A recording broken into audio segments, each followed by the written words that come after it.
This episode of Moist Meter brought to you by Godslap Issue 2. Go to godslapbook.com to order your copy now. Initiating moisture.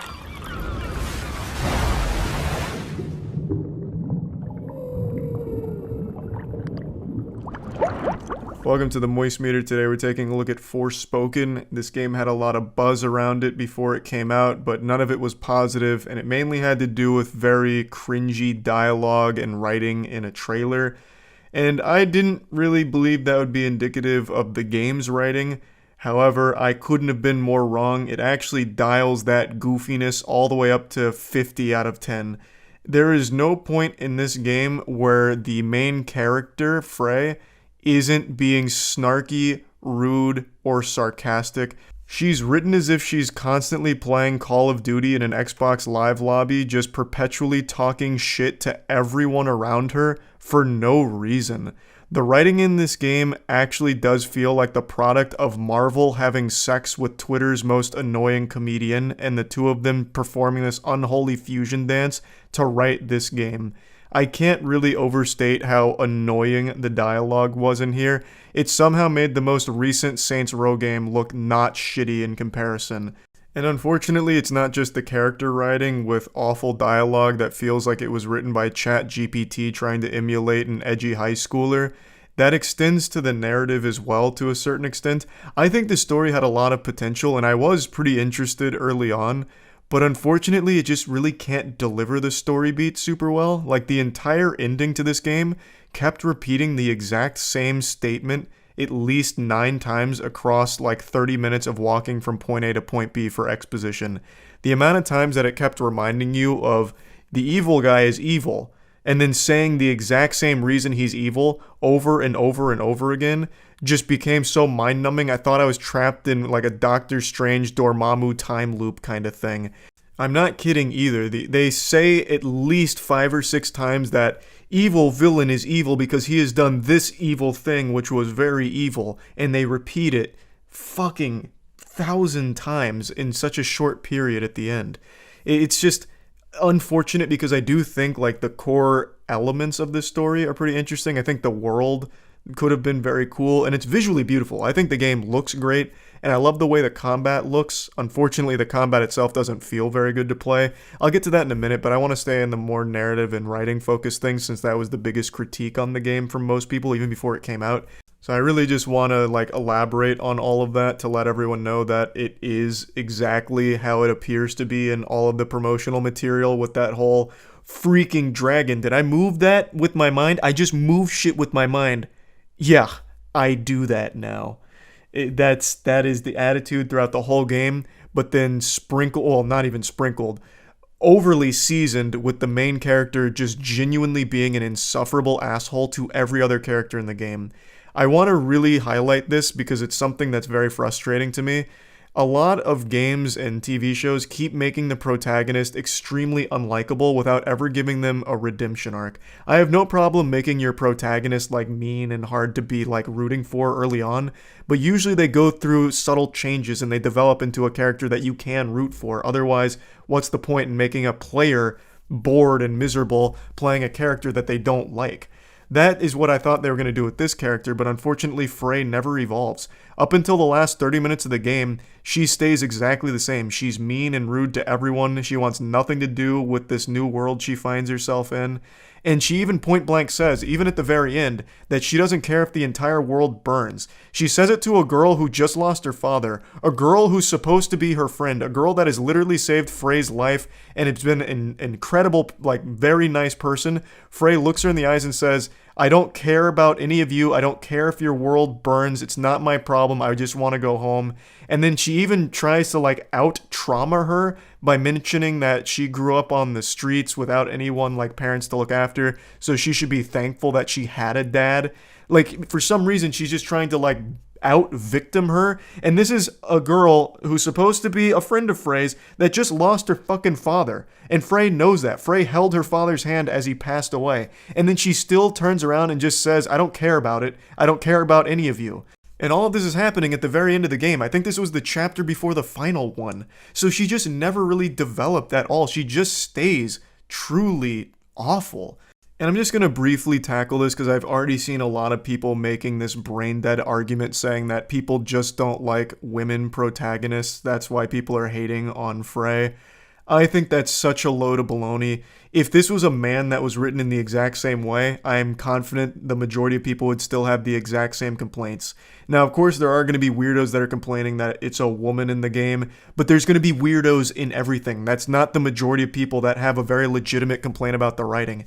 If this was a man written the exact same way, delivering the same lines, having the same character arc, everyone would still complain about it because they're just an asshole for the sake of being an asshole.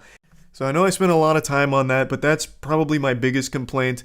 Now, the combat I do think had a lot of potential to be really interesting, but I think it was betrayed by how dog shit the AI is. I started playing this game on hard, and it was extremely easy. The game pretty much plays itself. It's extremely forgiving with your dodge timings, and it's really easy to avoid the attacks from all of the bosses and even just normal mobs, because I don't think there's a single enemy in this game that has more than 2 attacks. I mean, maybe 3 for a couple of them, but they only have like 2 or 3 attacks maximum. It's super, super easy to just not get hit. I didn't die a single time in this game. But the only difference between easy mode and hard mode is hard mode, all of the enemies, including normal mobs, take like 5 minutes of persistent DPS to finally kill. They are so fucking spongy, but it doesn't add anything else. I don't even think they do more damage on hard mode. I can't even recall now. They're just extremely tanky, so it's just tedious. It's not fun, it's just tedious. And the AI is so fucking stupid, you don't even really have to think about it. You can just walk up to anyone and any boss, any mob, and just easily kill it if you just spend enough time damaging it. You don't even really need to worry about dodging because half the time it'll even forget to attack you. I really like a lot of the spells, and I really like that you're able to mix the support and offensive spells pretty frequently. Like, there is cooldowns for some of the spells, but while those are cooling down, you can just use other ones and then combine them to do really cool things, and you have a lot of spells at your disposal. I also like the upgrade tree. Even though it's just like flat damage increases, they're not that creative. The spells themselves make up for that by being flashy and cool, but since there's nothing to really put it to the test on and like make you get creative on how you tackle combat, you can just spam the same shit over and over again.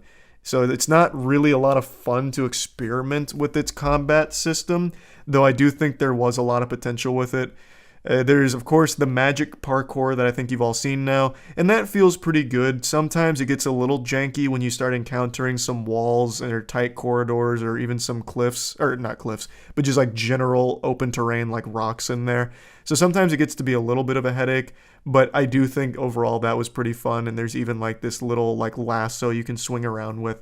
So I thought the traversal mechanics, the parkour, all that was cool. I would have just liked if the combat itself was a little bit more interesting. Also, there's not many enemy types in this game at all. Like, it's mainly just zombies and then a couple of animals, and then the bosses are kind of different, but it's not a whole lot of enemy variety, and the enemies just don't really do anything, which, again, I've already touched on. Now, I will openly admit I didn't do any of the side quests because they all sounded like little fetch quests, just actual chore simulator stuff. So I didn't really bother, and I really wasn't interested in any of the other characters' stories because all of them were so poorly written. It made it hard for me to get excited to do any kind of side content. I really just kind of beelined the main story. It took me right around 8 hours. There is a lot you can do in the world. The world itself is kind of dead and just kind of lightly scattered enemies here and there, but there are some things you can do, such as these dungeons. There's these dungeons that you can enter for some powerful gear where you go through a couple of layers, then you fight a boss at the end, you get some cool gear. That gear can be things like a necklace, which gives you some certain bonuses, or nail polish, kind of. There's nails that you can do, which give you certain bonuses as well. So you paint these things on your nails and they give you bonuses, which is kind of silly, but kind of cool. Those were pretty fun. I stopped doing them halfway through when I realized it just doesn't really matter. It is so generous with how much XP and mana it gives you. You can pretty much fully upgrade anything just by beelining the story. There's never any real incentive to farm for better gear. There's also some challenges you can do throughout the world to give you even more mana, and the challenges are just kind of defeat boss in this amount of time, and it's really generous. Then there's also like a Assassin's Creed lookouts that you can activate, which is kind of scan the area. The open world itself is very unimpressive, like with what it actually has in it. Just very standard stuff, but it was serviceable. I don't have any complaints per se. It was a fun world to go through. Albeit, I think it was a little needlessly big, because going from point A to point B would take a long time, even just beelining it, because of course all you can do is run with your parkour, which does have a cooldown after you've used it for a certain period of time. And you'd be going like fucking 5 miles across a very barren, empty terrain. And then, I mean, you could do like a detour and do one of the dungeons if you want, but nothing too crazy in that department. Another thing that I didn't mention when it comes to its narrative is a lot, and I mean a lot, of this game is spent slowly trailing an NPC as they dump exposition. It's just listening to a story being told by an NPC that you're forced to follow slowly. It gets really frustrating. That's the majority of like campaign missions, is follow this NPC around the town for a little while, then go here, kill person, come back, do it all over again. It's not a good way of delivering your story.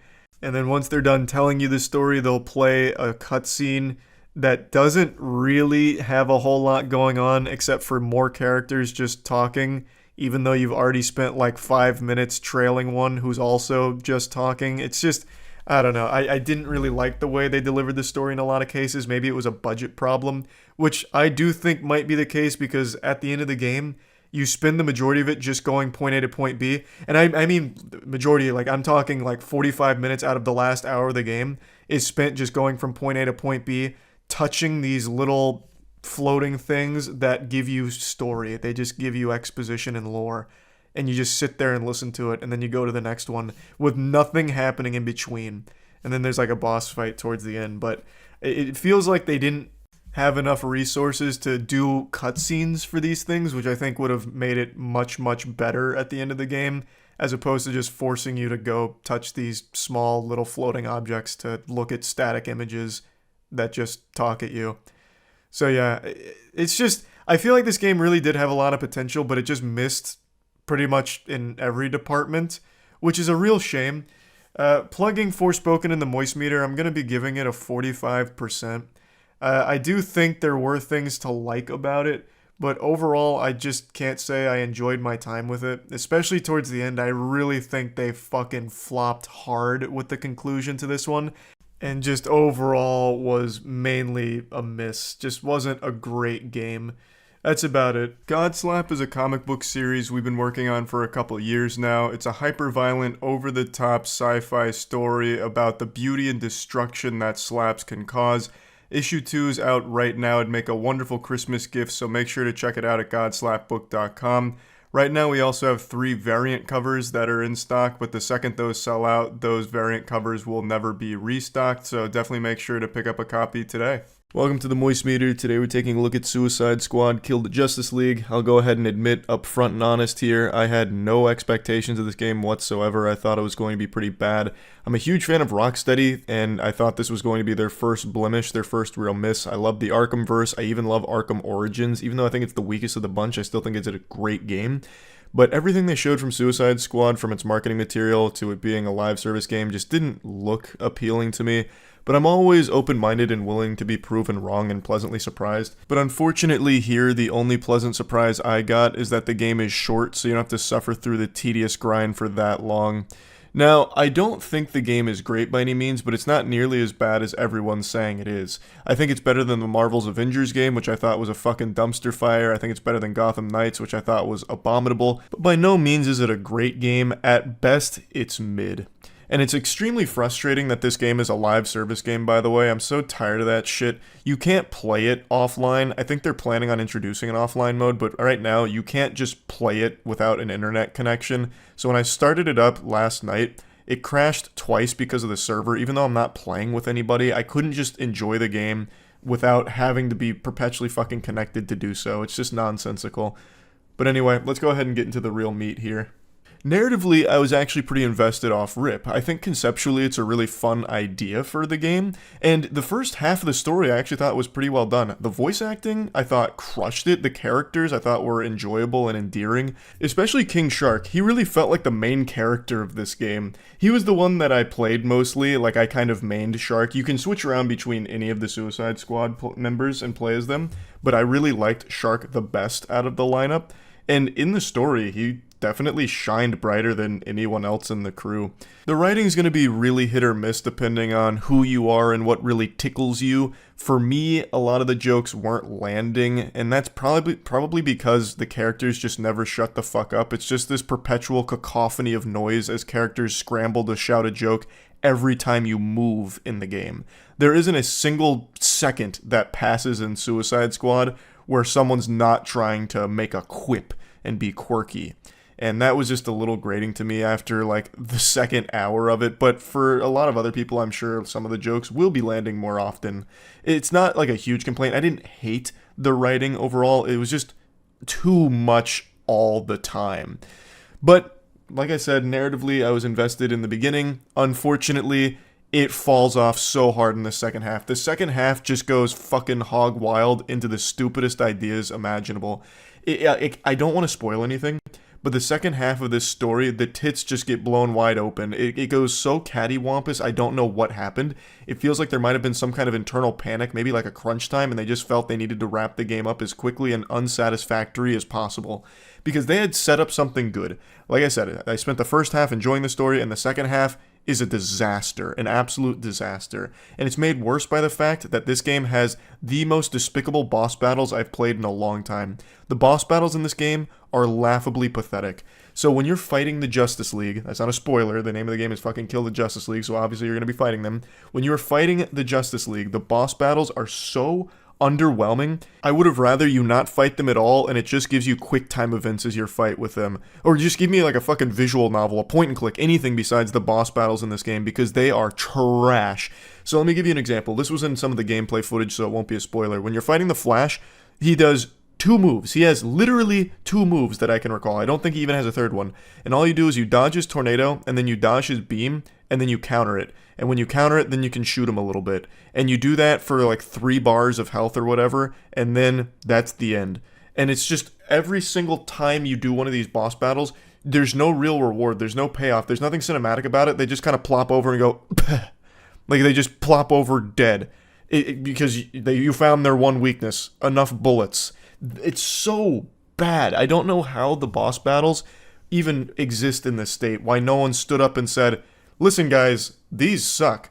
Why was there no hero at Rocksteady that said, guys, we gotta redo these boss battles because PU at Stinky and all of our quality assurance testers are bored out of their minds doing these fights. And I guess to give you a little minor spoiler, but just to really drive this point home, the final boss fight, the boss you've been striving to fight and defeat this entire fucking game, is literally just using the exact same moveset as your first boss fight. It's the Flash. He uses the Flash's 2 moves and that's it. They couldn't even design a unique moveset for the final boss that you spend fucking 10 hours grinding to get to. It's just pathetic. The boss fights are truly horrendous. Like, the bosses just aren't fun to fight or anything at all. It's just a headache. Now, let's talk about the gameplay, though. So, the gameplay I actually enjoyed quite a bit in the beginning. It's flashy, it's fast, it's fun. The movement I enjoyed the entire time. I actually think the movement from all the characters is really fun, except Harley. I didn't really like Harley Quinn's movement all that much, but the rest have really fun ways of traversing the world. And the gameplay I did enjoy for a time, but it becomes so repetitive by like hour 4 that it becomes a chore to keep doing. Now, and I don't think it's even really the gameplay's fault. I think that's the fault of the lack of enemy variety. There's only 3 enemies in the game, I'm pretty sure. I think there's just 3. And the way you fight them doesn't change. You do the same thing for every single enemy. You don't have to fight them a special way or do anything different to beat them. You just keep pumping them full of lead, occasionally counter, and that's really it. You can melee too, but the melee is really bare bones here, unfortunately. It also doesn't help that it's the most boring enemies in gaming. It's just alien zombies that shoot. That's it. So while the gameplay was fun in the beginning, it got really tedious towards the end. The combat is fast, it's flashy, and there is some fun variety to the builds that you can do because you find these different weapons that change things around, tweak things, give you modifiers, and you can do some pretty interesting stuff. But it just really loses its luster when there's nothing to really test it against because it's just the same enemies repeated over and over and over again, and you don't have to do anything really special to beat them, you just shoot them a lot and then occasionally counter when there's a blue indicator. Another thing that holds the gameplay back and makes the combat feel dull is the missions. The missions are tragic, absolutely insulting, because the missions are the same things over and over and over again. It's so repetitive. And God, please, heavens to Betsy, save yourself from this game if you hate escort missions, because there's so many. There's escort missions out the wazoo. I can't believe we're still getting escort missions in 2024, let alone this many. There were so many escort missions in this, I was nauseated. But even when you're not doing the boring escort missions, you're doing these fucking boring, like, tower blow-up missions where all you do is you kill like a group of 4 enemies that zap in, they phase in. You kill those 4, which breaks a shield on the crystal that they're protecting, and then that crystal opens up the incubator, so then you go to the incubator and then just press square and it blows that up. Mission complete. And you'll do that like 5 or 6 times. And if it's not that mission, then it's the mission where you need to collect data. So you kill some enemies that spawn in, and you get little data cards, and you bring them back to your truck. And then you do that 8 times, and then 16 times. And those are like, that's the kind of missions that you get in this. And I really think it's because they needed to make that for it to work as a live service game. They needed these easy, simple, repeatable missions in order to make these daily challenges so you keep logging in for your dailies and whatever. And it sucks. The missions are so bad. They're so boring. And it's just, after the first hour of the game, you have experienced every mission the game has to offer throughout the entire 9 to 10 hours of the game. In fact, the final mission leading up to the final boss is just doing the previous 2 missions. It super sucks. You just blow up the incubators and then you go and gather data chips and bring them back to the Goober Mobile, and you rinse and repeat that process all the way up until you get to the final boss, which is just the copy and pasted Flash moveset.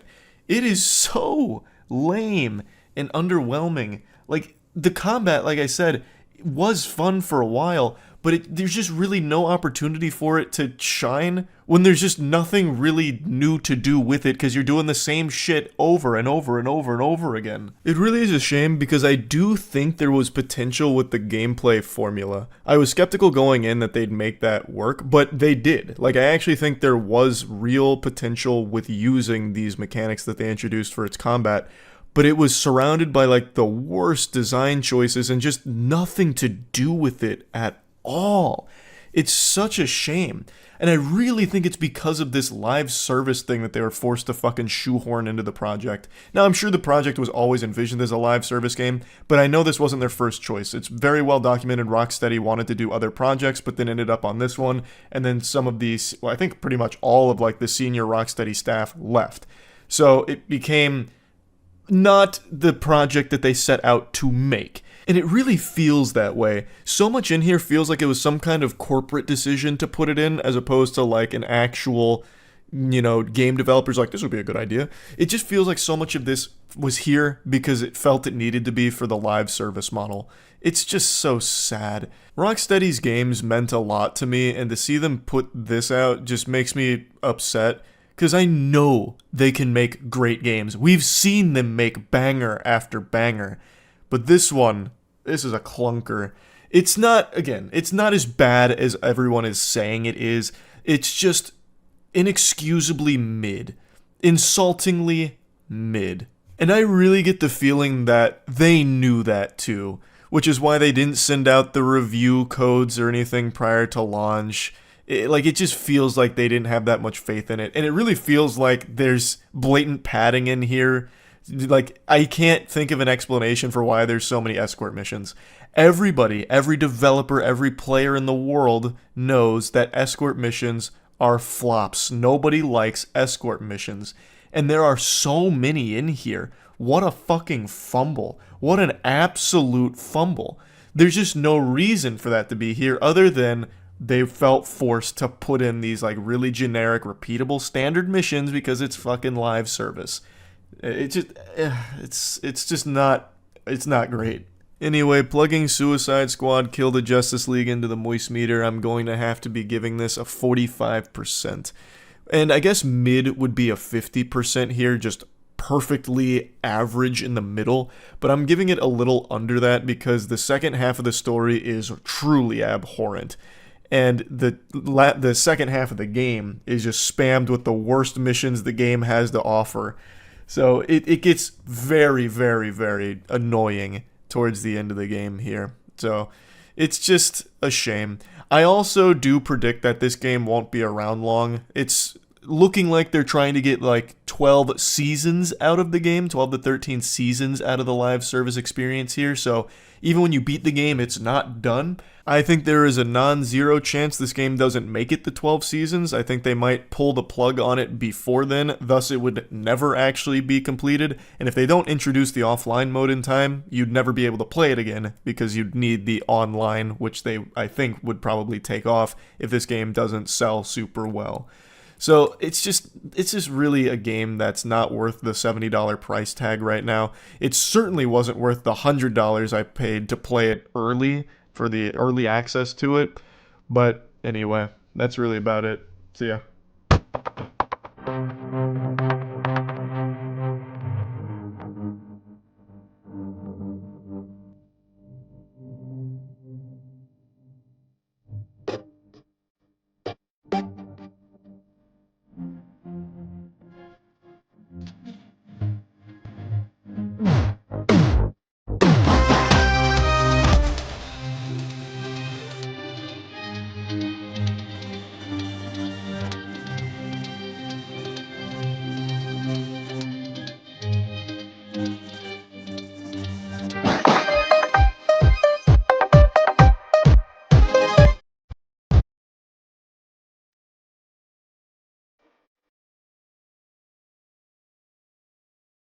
Initiating moisture.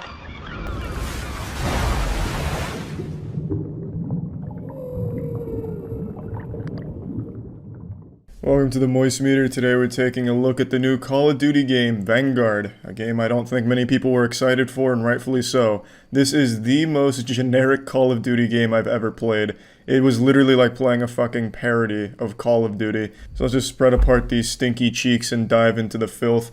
The campaign, this is what I started with, it's about 4.5 hours, that's what it took me to beat it. But that was with some goofing around and speedrunning, so it's probably between like 3.5 to 4 hours if you just like fucking turbo gamer mode it.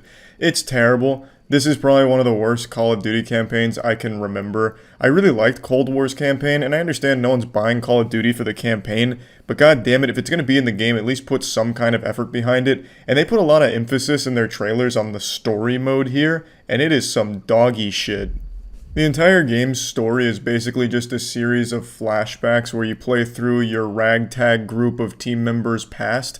It's just Naruto filler episodes for the entire story.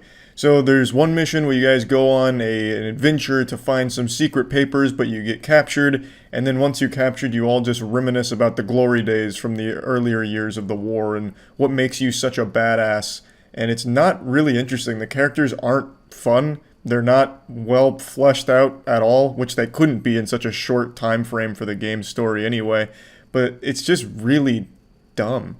I'm not exaggerating either. There's only 2 missions in the entire campaign that take place outside of the flashbacks, which is the first and last mission, and they're also the 2 shortest missions in the game. Everything else in between is just flashbacks from different parts of the war where it shows that your teammates are genuine superhumans that have changed the course of history. And that would be fine if it wasn't so fucking boring. Like, even when going through these flashbacks where you're supposed to be, like, really impressed with what they do, it's so underwhelming. It's just so generic. There's nothing interesting about any of it. And there's a lot of missions where it's just defend this point for this amount of time, which is the most boring objective in any game ever, even worse than escort missions. It's just, there's nothing to like about the campaign. But like I said earlier, I know a lot of people don't really care about Call of Duty campaigns, and this is the one that you should care the least about. Just forget it's even in the game. Save yourself with 4 hours. Now let's move on to what people are complaining the most about, which is the zombies mode. Before playing zombies, I saw Twitter was on fire with people whining about it. I saw the word unplayable tossed around a lot when talking about the zombies mode here.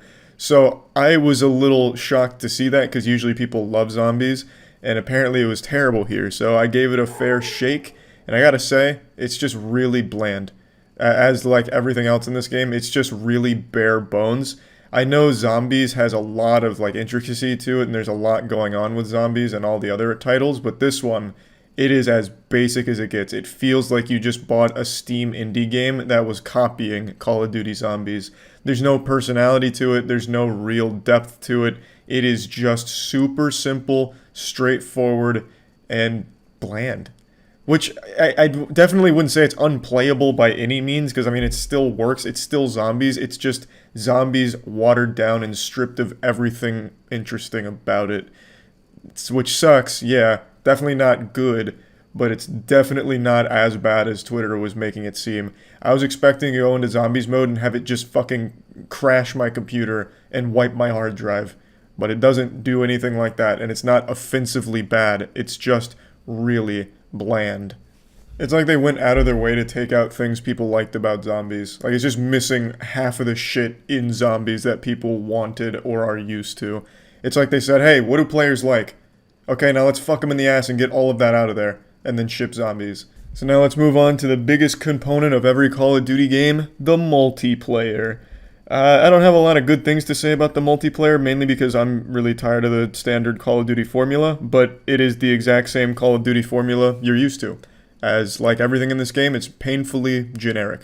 There's nothing new about it, nothing it tries to do better than previous COD games. It's content just being the exact same Call of Duty multiplayer experience that you're used to for the last like 8 years.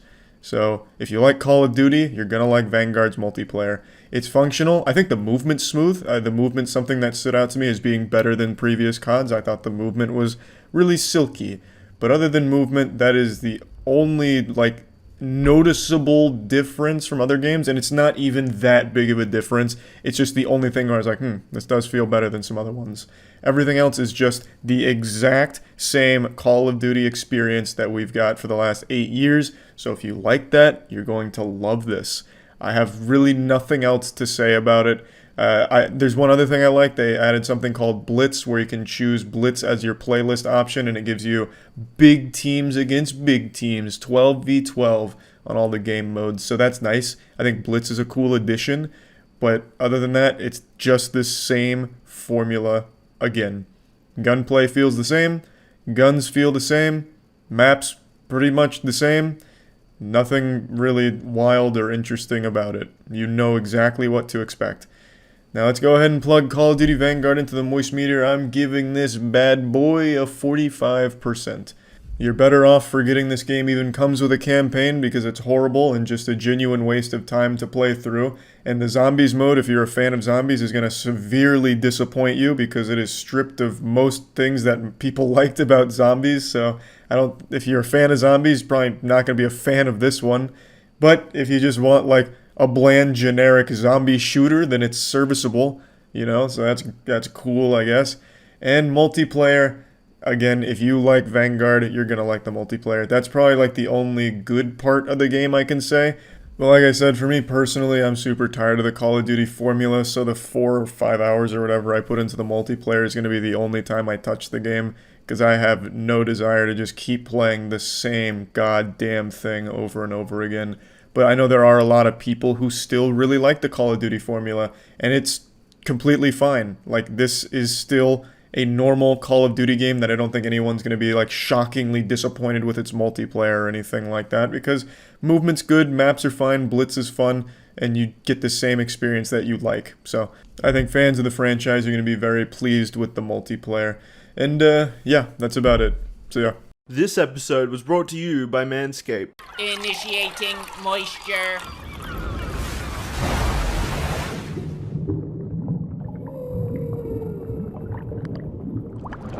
Welcome to the Moist Meter. Today we're taking a look at the new Watch Dogs game, Watch Dogs Legion. I'm just going to come out right now and say it. This is probably the most boring game I've played this year. This is 2020's Death Stranding. It is so unbelievably boring to play. There's nothing fundamentally wrong. I want to get that clear right now. It's not just full of bugs. It's not like a Bethesda cum dumpster or anything. It functions how you would expect a modern game to function, but it is just so repetitious and uninteresting, from its story to its characters to its absolutely tiresome gameplay. It's just, there's no fun to be had here. This is the most Ubisoft game yet, and what do I mean by that? I mean, like, every single fucking Ubisoft game is the exact same gameplay elements, and just about everything the same, just with a different skin. At least that's the way it's felt in recent times, except for a few fringe cases like Rainbow Six Siege, which is great. But overall, it just feels like Ubisoft only has one kind of game. They're like the Derek Zoolander of game companies. They only have one look, and it is this goddamn look. It's the same formula every time. Open world, explore, minimal stuff to really explore, but you can walk around and then you do the same types of missions in every single game with a few different gimmick changes. In Watch Dogs, it's hacking, and the hacking is not fun. There's nothing very enjoyable about the hacking. It's all just, here, download this data while you stand still, and it just goes from 1 to 100%. Or, here, throw this spider bot, and then you just walk it and press Y.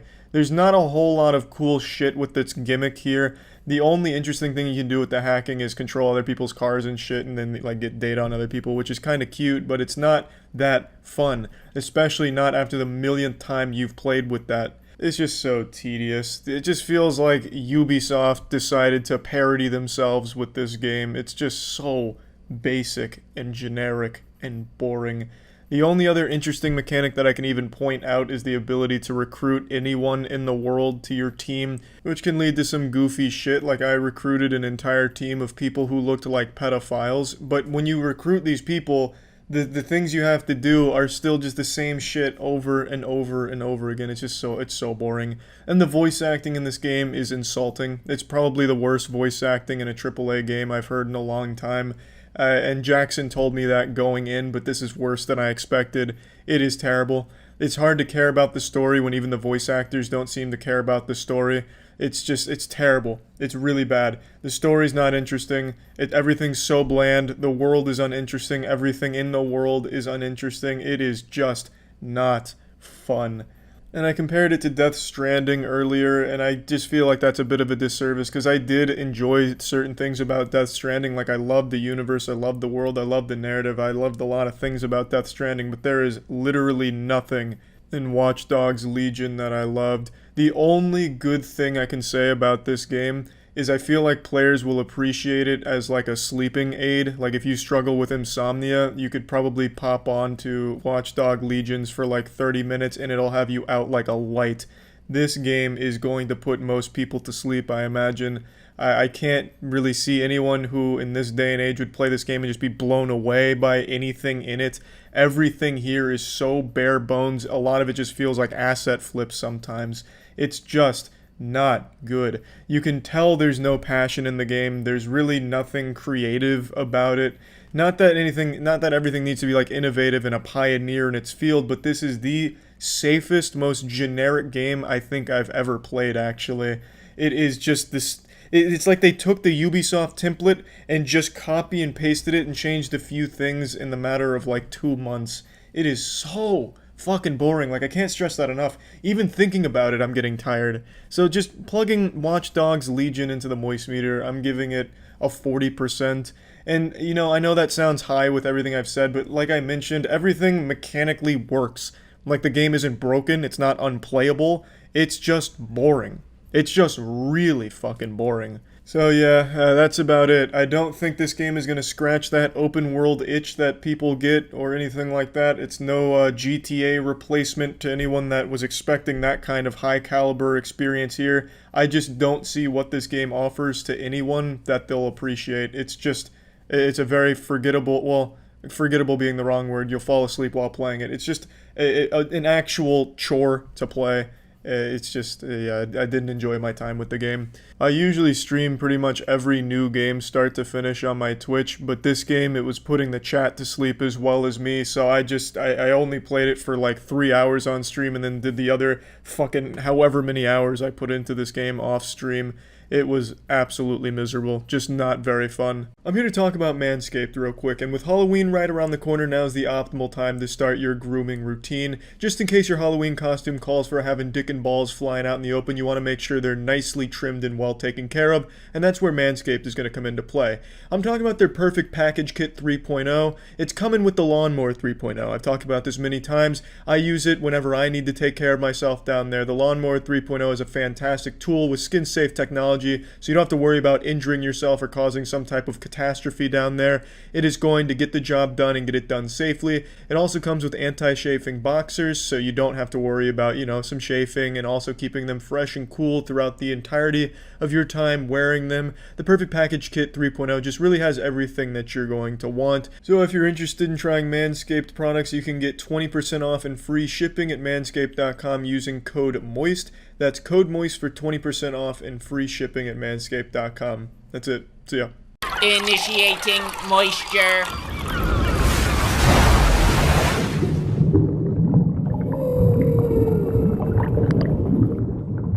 Detroit Become Human is David Cage's latest video game, and it takes a real deep look inside the mind of a David Cage. Now, when dealing with a David Cage, no one knows it better than David Cage himself, and he really let his entire scrotum hang out here in the wind for all to see, and it really led to a unique experience that's going to be different for every single player who picks up this game. I've always been kind of a fan of David Cage's work in some way or another. Even if I didn't so much like the game, I could at least respect it and appreciate it for what it was. However, I really liked this game, but it's absolutely not without a ton of flaws. The biggest thing about Detroit Become Human is the amount of choices that are available and how much those choices impact the overall story. Jackson, Andrew, and I have all played Detroit Become Human, and all three of our stories were entirely different from one another. Mine was more aggressive with a lot of violence and shit going on, whereas Jackson's was pretty much he just had the main characters getting fucked in any possible way for the sake of peace. He'd have them get run over by any car necessary if that's what it took, whereas I was the one running people over with a car in my story. And there's just so much shit that you could choose from that would drastically change how it all plays out. And a lot of games make that claim, but I've never seen one that has so many choices like Detroit Become Human has in every single scene. Everything can change based on a choice, and there's so many of those choices. It's incredible. It really makes me want to go back and replay it to do more choices and get different paths, and I did do that in my initial playthrough. If I wasn't so satisfied with what I chose, I actually went back and chose a whole new set of things to lead to an entirely different outcome. I'm just absolutely blown away by the amount of choices that this game gives you in anything. You can choose what you eat for breakfast. You can choose how hot or cold you want the fucking house. There is so many things that you can choose from that might even seem trivial on the surface, but could lead to something serious later down the line in that story. Absolutely the best part of this game, 100%. Now let's get to some bad parts about this game. It's not really a game. It's an interactive movie, and a lot of people are going to be very turned off by that, because there's really not much gameplay here. It all revolves around QTEs and walking from point A to point B on rails, straight lines. You don't have a whole lot of freedom of movement or gameplay. It's all about freedom of choices, and there's a ton of that shit, but I totally understand why some people would not like that it is just basically a movie that you can interact with and basically choose your own adventure from. And when there is gameplay here with the walking or the QTEs, it's very clunky, especially the walking. Sometimes when you press a button in a QTE, it doesn't work, and the walking is like you're controlling the world's drunkest tank. The tank itself is fucking inebriated, just fucking smashed, and it cannot go where you want it to go without stumbling, fumbling around, and leading to really frustrating movement. Now, aside from the stinky movement and lack of gameplay, and even calling it gameplay here is being very generous, the game is superb in terms of visuals. I've never seen a game look this great. All of the animations are absolutely fucking crisp and incredible to look at. The facial capture is incredible. You can see all types of emotions through their faces. The lip syncing for the most part is really great too, so it really feels like these characters are alive. Voice acting is some of the best I've heard for most of the characters. There are some characters with some awful voice acting, but for the most part, I think the main cast do a great job. And now, you have to keep in mind they're androids, so obviously some of the dialogue is going to be pretty stilted because they're not supposed to be superhuman. It's all about becoming human, as the title would suggest. Now, another thing that I also think is absolutely fucking fantastic is the sound design. The score, all of the sound in this game, it really brings everything to this living, breathing universe that David Cage creates here. It makes it feel super alive, which is nice. I have no complaints there, nothing but compliments for that entire department of audio. But now I want to get back into some shit that needs to be criticized. The writing gets really bad at points, just absolutely abominable, but you would expect that from a game with so much dialogue and all of it revolving around talking to each other and choices, but sometimes the writing is just some of the worst I've seen in a game, and there's a lot of shit that happens for no reason or things that happen just to happen, with absolutely no justification, and they're never touched on again or explained. It's just all over the place with writing, but when it's good, it's great, and when it's bad, man, it's some fucking B-movie, awful VHS tape shit that you don't even want to listen to. But the best thing I can say about Detroit Become Human, the absolute best way to sum up the entire game and the entire experience is Detroit Become Human is absolutely fantastic to laugh at and to play. So all this being said, let's pop this shit into the moist meter. I'm giving Detroit Become Human a 70%. The game is probably some of the most fun I've had streaming. I streamed the whole thing, and it was really enjoyable because it really is a very fun game to poke holes in and make fun of, and also just to get taken back by how great the environment is, and just to experience a very unique story that's going to be different for every single player that picks up the controller on this one. So yeah, overall, Detroit Become Human is definitely David Cage's best mess. That's it. See ya. Initiating moisture.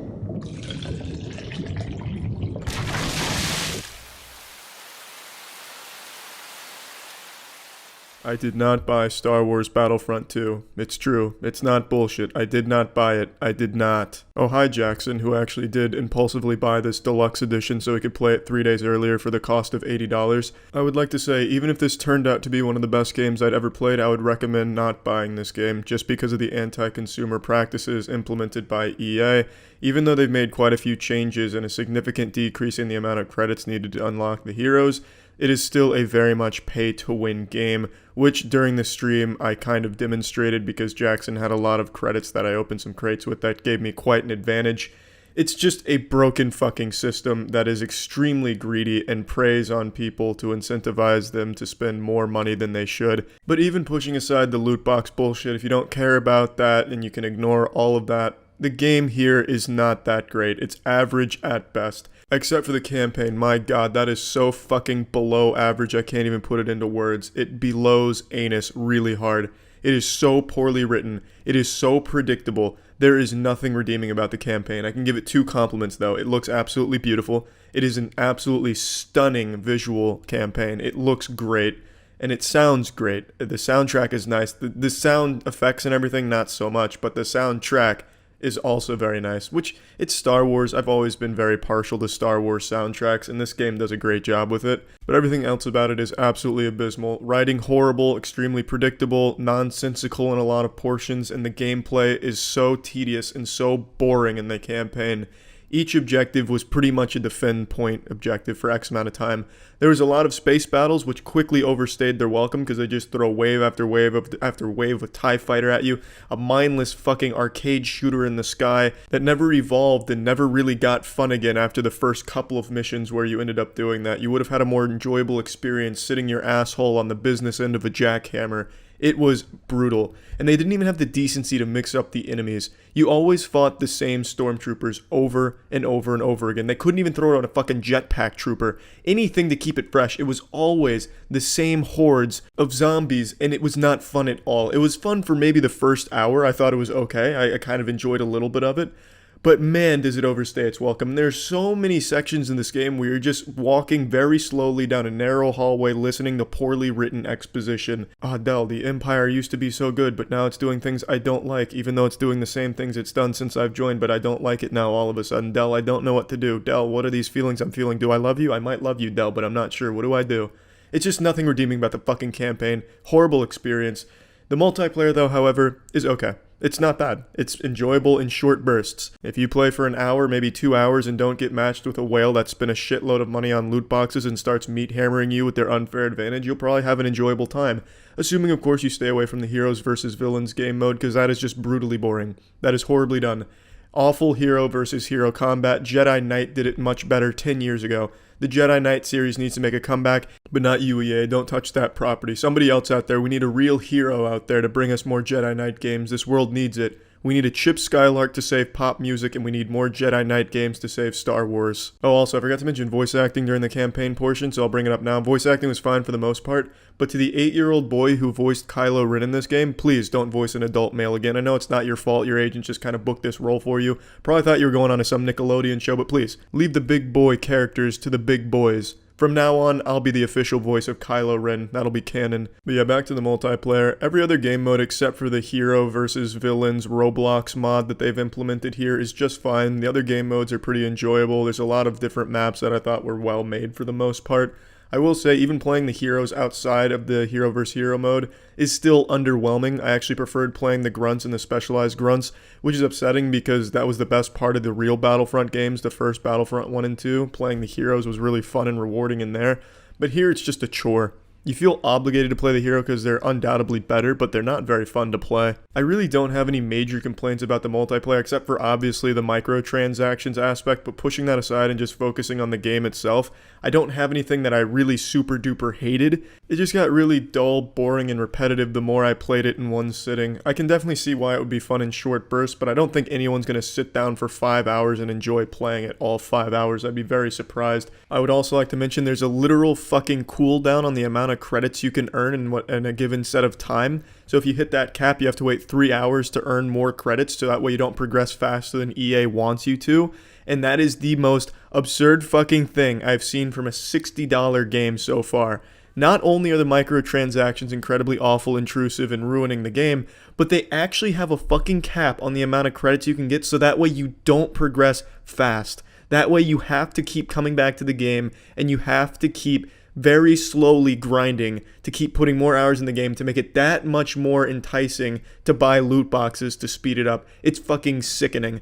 Let's go ahead and pop this shit into the moist meter. I'm giving this a 40% sense of pride and accomplishment. And honestly, that's being very generous because the microtransactions and the other awful systems in place here, like the credit cooldown, really knocked this game well below what it could have been. But even if you can overlook some of these awful systems and you don't mind getting meat hammered by whales that spend a shitload of money on loot crates to get an unfair advantage over those who don't spend on microtransactions, the game that's here, the base game, is still not all that great. It's not groundbreaking. It is fun gameplay in short bursts, and I can see why people would enjoy it, and I enjoyed it in short bursts as well. But it's nothing that's going to be so gripping that you're going to be having cold sweats trying to go to sleep. Oh shit, Indoor really needs my help. I need to get back on the battlefield out there.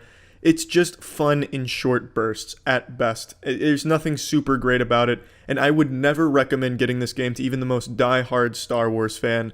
Like I said, at best this is an average game with the gameplay, and I know a lot of people will probably be upset because I've really taken a lot of points off for all of the awful systems EA has in place, and people are going to say, but you can ignore all that. Well, you really can't, and you shouldn't ignore all that when reviewing a game objectively. Those kind of things take a major toll on the title. Especially the credit cooldown. That's not something you can ignore. If you're having a lot of fun, you're getting all these credits, you're getting so close to unlocking your favorite hero, bang, you're hit with a 3-hour fucking cooldown. Now you're probably going to be pretty upset. EA actually stops you from progressing the way you want to in order to play into their allotted time that you're allowed to get X amount of credits. It's unfair. It's just unfun.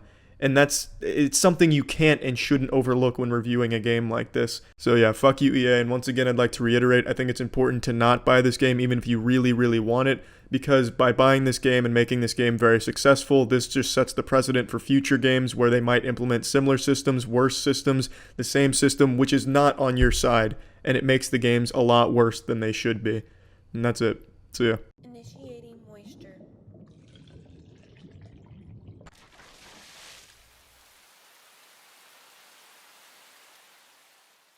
Hey there, thanks for tuning in to today's moisture forecast, brought to you by Charlie and Jackson's Weather Nudes at 9. Today's forecast really fucking dry. Not many clouds in the sky today for Drawn to Death. Drawn to Death is a new game for the PS4 from the Bartlett Jones Supernatural Detective Agency, and it's free for PlayStation Plus members and $20 if you're not on PlayStation Plus.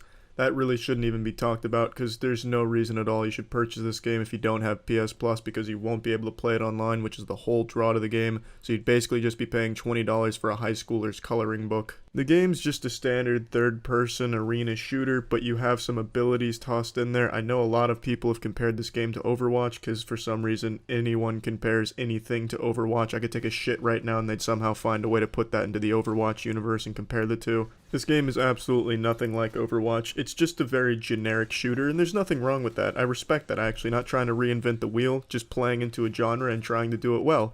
And it is competently made. The game works, the guns work, everything looks really great. The best thing about this game is definitely the presentation. I like the visual style here in the setting. It's supposed to be a high schooler's notebook come to life. It looks really great, although it's a little hard to believe that this notebook truly belongs to a high schooler, considering there's a severe lack of butt-naked titties and pussies drawn in here. There's also no bad slam poetry or rap lines in here, but I'll suspend my disbelief just because I really do like the visual style here. The characters look great. They all have different abilities that set them apart from one another. The guns are nice. I like the old school style where you go and pick up your shit to give you the edge, so that way it's not just loadouts that really decide who's better. You know, it's not you level up and you're instantly better than someone who's a lower level than you. Understanding the map is what's going to give players the advantage over the others.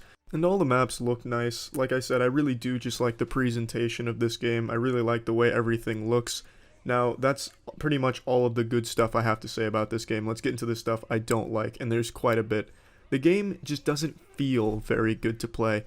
I can't really put my finger on it. The characters just don't move very well. They don't feel super responsive. The melee may as well not even exist in this game. It just doesn't fucking work at all. If you try to melee someone, it's about the equivalent of just pulling your pants down in front of them. There is never a situation where meleeing will be the optimal choice. There's also quite a lot of network problems here. The characters will just start teleporting everywhere. You can throw your chainsaw and then all of a sudden you have your chainsaw right back to you. It's like a fucking yo-yo ball. Except unlike the yo-yo ball advertisements, this game is not so much fun or easy to do. Take my word from my nutsack to you.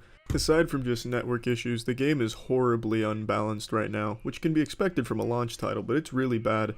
While most of the weapons feel good to use and they all look really good and they're really unique, some of them are just pretty fucking useless compared to some other ones. For example, there's a weapon called the Star Laser, and it's just by far the best weapon you have available. And if you go up against someone who's not using the Star Laser, it's basically like you're the Death Star squaring off against a gardener who whittled a handgun out of a bar of soap. It's just not a competition. You're gonna win that every time. And this bad balancing extends to characters as well. There's some characters that I think are just pretty fucking useless, and then there's some characters I think are just way too good. For example, Alan, the chainsaw-wielding teddy bear, is by far the best character in the game in my opinion. He just does a shitload of damage, and then he can go invisible pretty much anytime he wants to, so he can just escape or surprise you with an ass blaster. There's just no reason to not play Alan, especially when your other choices are characters like Cyborgula, which is just a glorified Voltorb, because the only thing that fucking useless thing can do is explode when he dies. That's about it. He just self-destructs. Another huge problem with this game is the humor. It's unbearable. I know they're going for that high school type memeing humor, but it is a meme overload. It's fucking ridiculous. Every time you pick up some health, the announcer goes, fucking tasty. You know, that's not bad one or two times, but every time you pick it up, fucking tasty, fucking tasty, fucking tasty, every single time. Sometimes just randomly throughout your match, your narrator will say some weird shit. I'm popping a hard stiffy boner for my rectum flaps, am I right everyone? Big common real ejaculatory, masturbatory, hey, what's up? It's like the game was fucking written by Amy Schumer. It's just excessive. There's nothing wrong with using common boners and stuff. I love that kind of shit. Bring it on, but to use it every couple of seconds, it's just way too much. Now, all this considered, by far the thing that I hate the most is the ability to put a GIF with your character, so when you complete the game, a little GIF shows up, and then also during the game, the GIF can show up, and they're the worst memes I've ever seen. There's like a little kid that just keeps zooming in on his face saying, I keel your face, and it just makes me so uncomfortable. I wanted to turn the game off the second I saw that. I just wanted to pull the fucking plug. just hit the fucking breaker switch on my apartment and just turn off all electricity. No one deserved it anymore after seeing that in this game. Fucking disgraceful. Now let's take everything into consideration here and pop this bad boy into the lab and put it on the moist meter. I'm gonna stamp this at about a 45%. Right now at launch, the game just has too many balancing issues and network issues. A lot of people are gonna experience a lot of lag, a lot of time in between games to try and find players to connect with and get the game going.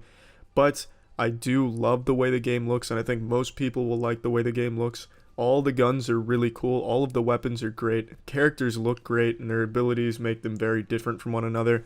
Although some are just completely useless while some of them are just fucking unstoppable. I don't imagine this game having a very active community for that long of time unless they make some serious changes to the network code and the balancing problems that it's experiencing, and also toning down the amount of times it mentions hard wieners. But this is a competently made game. There's clearly a lot of effort put into it, and it clearly shows. It's just it missed its mark. But this is a fun game just to kind of kick back and play in small doses, 4 or 5 matches, have some fun. But past that, it's just going to get stale and you'll probably be bored to death. But most people are going to be drawn to the way the game looks and the way the characters play. So yeah, that about sums up this Chalk Zone for Teenagers game. So yeah.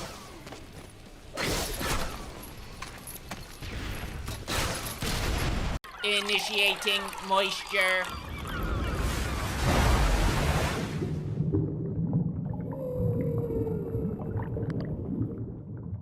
Gene Rain is without a doubt the most mind-numbingly awful gaming experience I've experienced in 2018. Every adjective that you could possibly ever use to describe a road-killed animal that had shit itself right before becoming roadkill, and then it just got killed and smushed into the shit and became this disgusting abomination of roadkill and feces. Every adjective you could ever use to describe that scene is applicable to Gene Rain. Every one of those adjectives fits perfectly at home when describing Gene Rain. Every emotion that you would experience when looking at a pile of dog vomit is an emotion you will feel when playing Gene Rain. Everything you've come to expect from video games has been thrown out the fucking window for Gene Rain. This game tries to reinvent what we've come to understand as existence, I suppose. This game challenges your very ideas of what it means to exist in a corporeal dimension. This game, I can't even put into words how brutal it is to play. The best compliment I can give Gene Rain, objectively speaking, is that at least it's only a 3-hour game. That's the best thing it has going for it. Now, the game is incredibly bad. I think I've made that abundantly clear. Every possible category for gaming that you could ever grade a game based on, this has a 0. A hard fucking 0. But what this game does have is charm.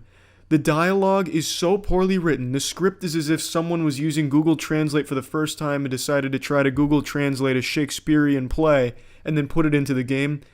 And it's so beautifully delivered by the voice actors that are clearly not native English speakers and have never even heard the words they're pronouncing. It is so beautiful. It's a beautiful catastrophe when it comes to storytelling and dialogue, and it is so fucking fun. The story is incomprehensible and all over the place. It's diving into the mind of a lunatic. It is so fucking crazy, and it's amazing. It's such a wild ride that no one out there at all will ever be able to fully understand at all, and even the slightest. And the best part, they're planning a sequel. They're planning a fucking sequel, and I'm excited. I like bad games, and this is probably one of the worst I've ever played. Half the time your bullets don't even work. You might as well be shooting confetti at them or just kind of blowing really hard in their direction. The fucking loading times are excruciatingly long. The checkpoints are unforgiving. You'll be sent back to the fucking beginning of the level if you slip up at the very end. The invisible walls are abundant, so sometimes you'll just be walking around and you can't go that way even though it looks like you can go that way because there's an invisible wall there. There's so much wrong with the game. The enemies are the most uninspired asset flips I've ever seen. They all have the most generic names in the world, like one of them's called Ninja, and the other ones are just Black Mechanical Guy, Silver Mechanical Guy who guards things. Those are real titles for real enemies in the game, and shooting them is the worst experience ever. Taking cover hardly ever works. The melee is broken. You may as well have just never even bothered having that button on your controller. There's so much wrong with the game. It's such a fucking bad game. I streamed the whole thing start to finish, and it was it was 3 hours and 4 minutes to beat start to finish on the stream, and I look at it as a positive experience. The game was so bad it revolutionized what I perceive as bad games. It was fucking legendarily bad. It's fucking crazy. It's such a wild ride, but I would never recommend it to anyone because it's $25 for this 3-hour lack of thrill adventure. But goddamn, this is such a unique, awful title. This is like a Neil Breen video game. It's fucking great, but not good. It's not good. It's not great. It's not good. There's nothing great about it. Please let me make that clear. If that's not clear enough, let me plug this shit into the moist meter. I'm giving Gene Rain a 2% on the moist meter. That's the lowest score I've ever given. The only reason it's a 2% is because there is fun to be had because of how objectively bad the game is. But everything in this game is basically a 0%. It's hardly even functional. It didn't crash, but it did drop a lot of frames. The game barely works. You'll be fucked by things that you had no chance of fighting back, with bullets going through the wall, coming through the ground, God himself smiting you. Whole bunch of things wrong with the game, everything wrong with the game. But it is still so bad that it can be fun. 2% on the moist meter, baby. That's a new milestone. Great fucking work, Gene Rain. I'm excited for the sequel. See ya. This episode of Moist Meter brought to you by Godslap. Issue 3 is out right now at godslapbook.com. You can find links below in the description. Go check it out. Initiating moisture.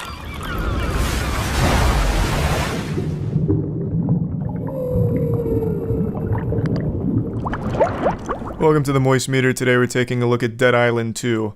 Man, what a weird experience this was. I'm just going to be honest and upfront right away. You know, I'm just going to go ahead and pull down my pants and give you everything I've got right off rip.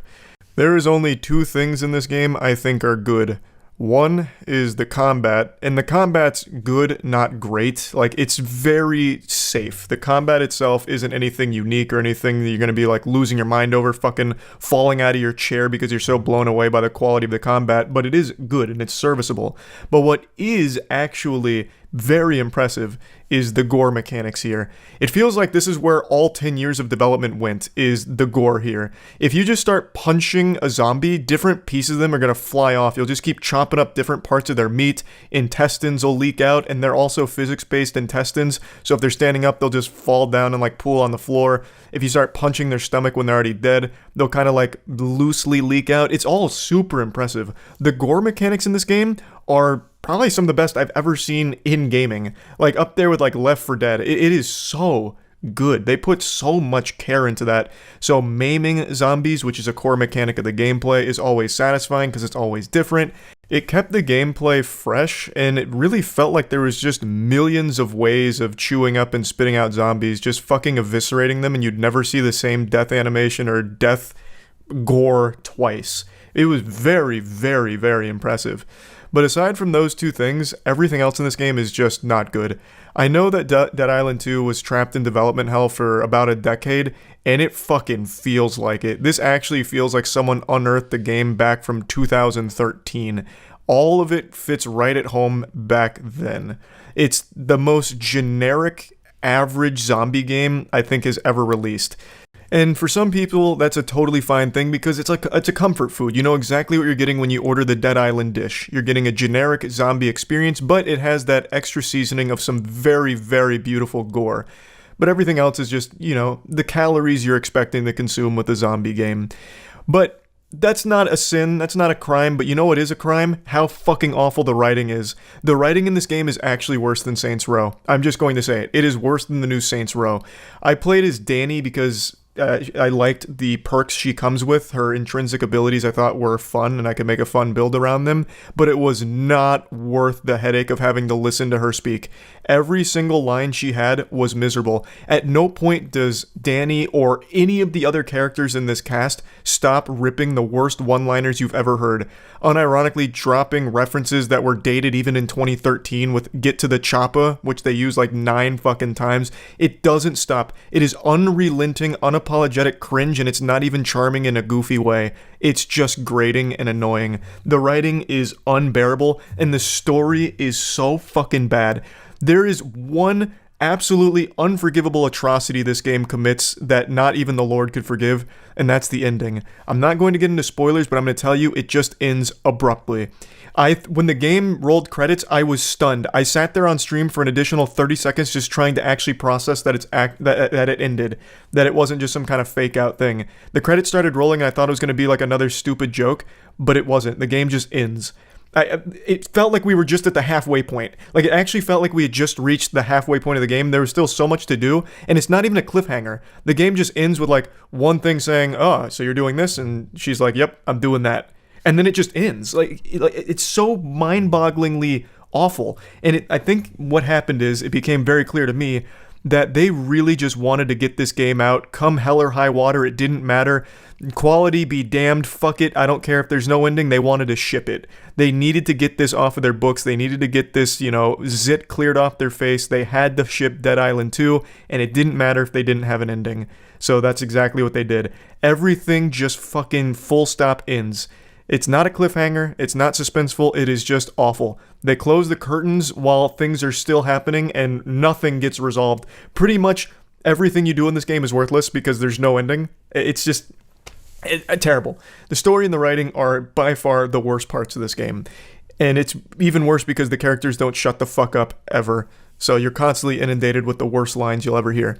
But let me get to the things that I like. Like I said, the combat. I do like the combat. It's nothing to write home about, but it is fun. There's a decent variety of weapons, and there's a lot of fun mods that you can play around with. So you're doing all the standard generic zombie shit, where you're collecting a lot of materials in the open world to bring back to a workbench to upgrade your weapons. There's a lot of variety to them, and I do think you could probably make some pretty interesting builds out of it. I thought it was all pretty standard stuff, though there were some standouts, especially when it came to, like, force mods. I ended up really liking a giant fucking sledgehammer and just blasting things with a shockwave, because Danny, when she's using a heavy attack, gets a shockwave. And so I started to play into that, whereas initially I was running with faster weapons to try and, like, dismember enemies, but it wasn't doing a lot of damage. I was mainly just going up there and fucking tickling them, blowing a raspberry on their tummies, because a lot of the enemies are very spongy in this game, so making a fast attack build to try and maim and crit wasn't working for me, so I eventually switched to more of just huge impact stuff. But the point is, there's a lot of build paths you can choose, and there's also another system in here with perk cards. So there's these cards that you collect in the world, they give you perks, and you can outfit your character with different perks. They come with abilities such as, like, a drop kick, a flying kick, a shockwave slam, and then there's perks that'll augment those in certain ways to play into how you want to run it. Of course, drop kicking is very fucking strong, so for a while I was doing a drop kick focus build. Also, all of the skills do significantly more damage than any of the weapons, really. The guns were highly underwhelming. Even some of the best guns I was getting kind of sucked asshole, but that doesn't matter because the guns aren't the focal point. It also wasn't very satisfying when you were ADSing. For some reason, the ADSing was very slow and clunky, but again, the guns aren't where the emphasis is for the gameplay. I do think the melee was fun, albeit pretty slow at times. One thing I think that was a huge hindrance to melee combat is they had this insistence on always using slow-mo. There is more slow-mo in this game than in a 9-year-old's Windows Movie Maker project that they uploaded to YouTube 15 years ago. There is slow-mo anytime you're in a fight. Anytime you kill an enemy, there's going to be like fucking 4 seconds of slow-mo. It is excessive and unnecessary. Now, one other cool thing about the combat that I do appreciate is they had some really cool mechanics with fuel cans as well as water cans. So you can pour fuel around, and it's all physics-based as well. Like, the attention to detail on things like fluid mechanics and gore blows everything else in this game out of the water. Everything else is like really rudimentary standard stuff, but then when it comes to fluid mechanics and gore, they went hog wild. Like, they pulled no punches. So there's fluid mechanics here, so when you're pouring water, you can like wash away blood if you want, you can wash away fire, and it's all really interesting, but you can also play around with it in terms of combat by covering an enemy in water and then throwing like a curveball shuriken electrified at them. Curveballs are basically like your consumables, like a Molotov cocktail or, like I mentioned, an electrified shuriken, and since they're covered in water, they'll blow up into an electric explosion, which will start stunning them as well as other enemies around them. And the fuel can, you imagine what you can do with that. You can pour fuel on the ground, light it on fire, catch people on fire, blow shit up. That was cool. I really appreciated that. That added another layer of depth to everything, and they really have that throughout all combat arenas, so you can always be using it. It's not, scarce or anything. But yeah, overall, gameplay is exactly what you're expecting with some nice flavor to it. It's fun. I did have a good time with it, and I did get kind of into trying to find the optimal build for a sledgehammer and try and make that really pop for me. So I enjoyed that. I enjoyed the gore. And pretty much nothing else. I also think the setting fucking sucks. In here, it is the most cookie cutter settings ever. You go to sewers, you're on these streets of Beverly Hills, everything looks exactly the same. There's no character to any of the locations at all. It all just fucking blends together and it's not interesting. There's also no enemy variety, so the final boss is actually just a normal enemy that you've encountered 50 times throughout the game. Like, they don't have anything interesting with their enemies. Not even their boss fights, of which there's only a few. It's literally just the same enemies you've fought a million times before, but with a name this time. It's so underwhelming. But what makes it even more underwhelming is how dead everything feels in the game. There is absolutely no zombies in it. There is no zombies in the zombie game. When you're going from point A to point B and wandering around the world, you don't encounter zombies at all. Maybe you'll encounter like a pack of 3 or 4, but that's it. It is completely fucking barren. So you don't even get the fun of a sandbox to go around and just chop zombies to pieces. You just don't. You're literally walking around a fucking ghost town.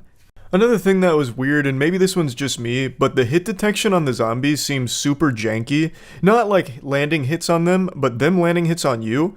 It completely lacked any oomph or like any impact at all, so I would never even know if I was getting hit. It felt like they almost forgot to program like you getting hit by zombies. I would just notice my health was going down and my screen was getting red, but other than that, I had no fucking indication that I was even getting attacked. And sometimes the zombies attacks didn't even look like they came close to hitting me, yet I'd notice my health would go down from it. But it's not that big of an issue because in this game, death doesn't even really have much of a penalty, so taking a death isn't the worst thing in the world. And especially if you're just going crazy with it and just trying out stupid builds and stupid ideas with weapons. Now, it is worth mentioning the game is co-op. I played it solo, but I know this game is much better co-op. Every game is better co-op. So I'm sure if you're playing with a friend, you'll probably have more fun with it than I did. But yeah, overall, just not a very good game. Plugging Dead Island 2 into the moist meter, I'm going to give it a 55%.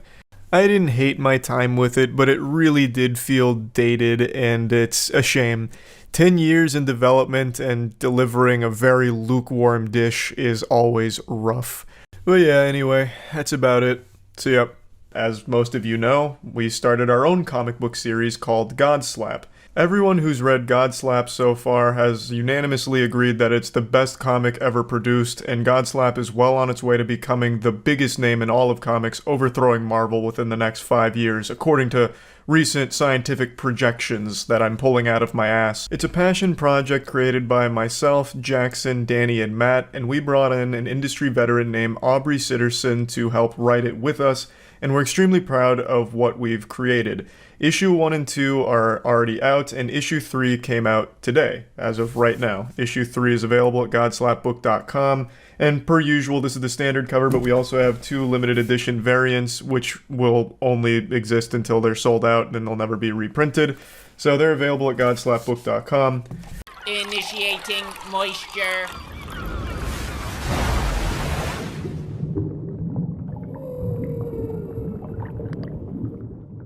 Welcome to the Moist Meter. Today we're taking a look at the new Saints Row, and I'm just going to be honest, I'm coming to you right now as a failure.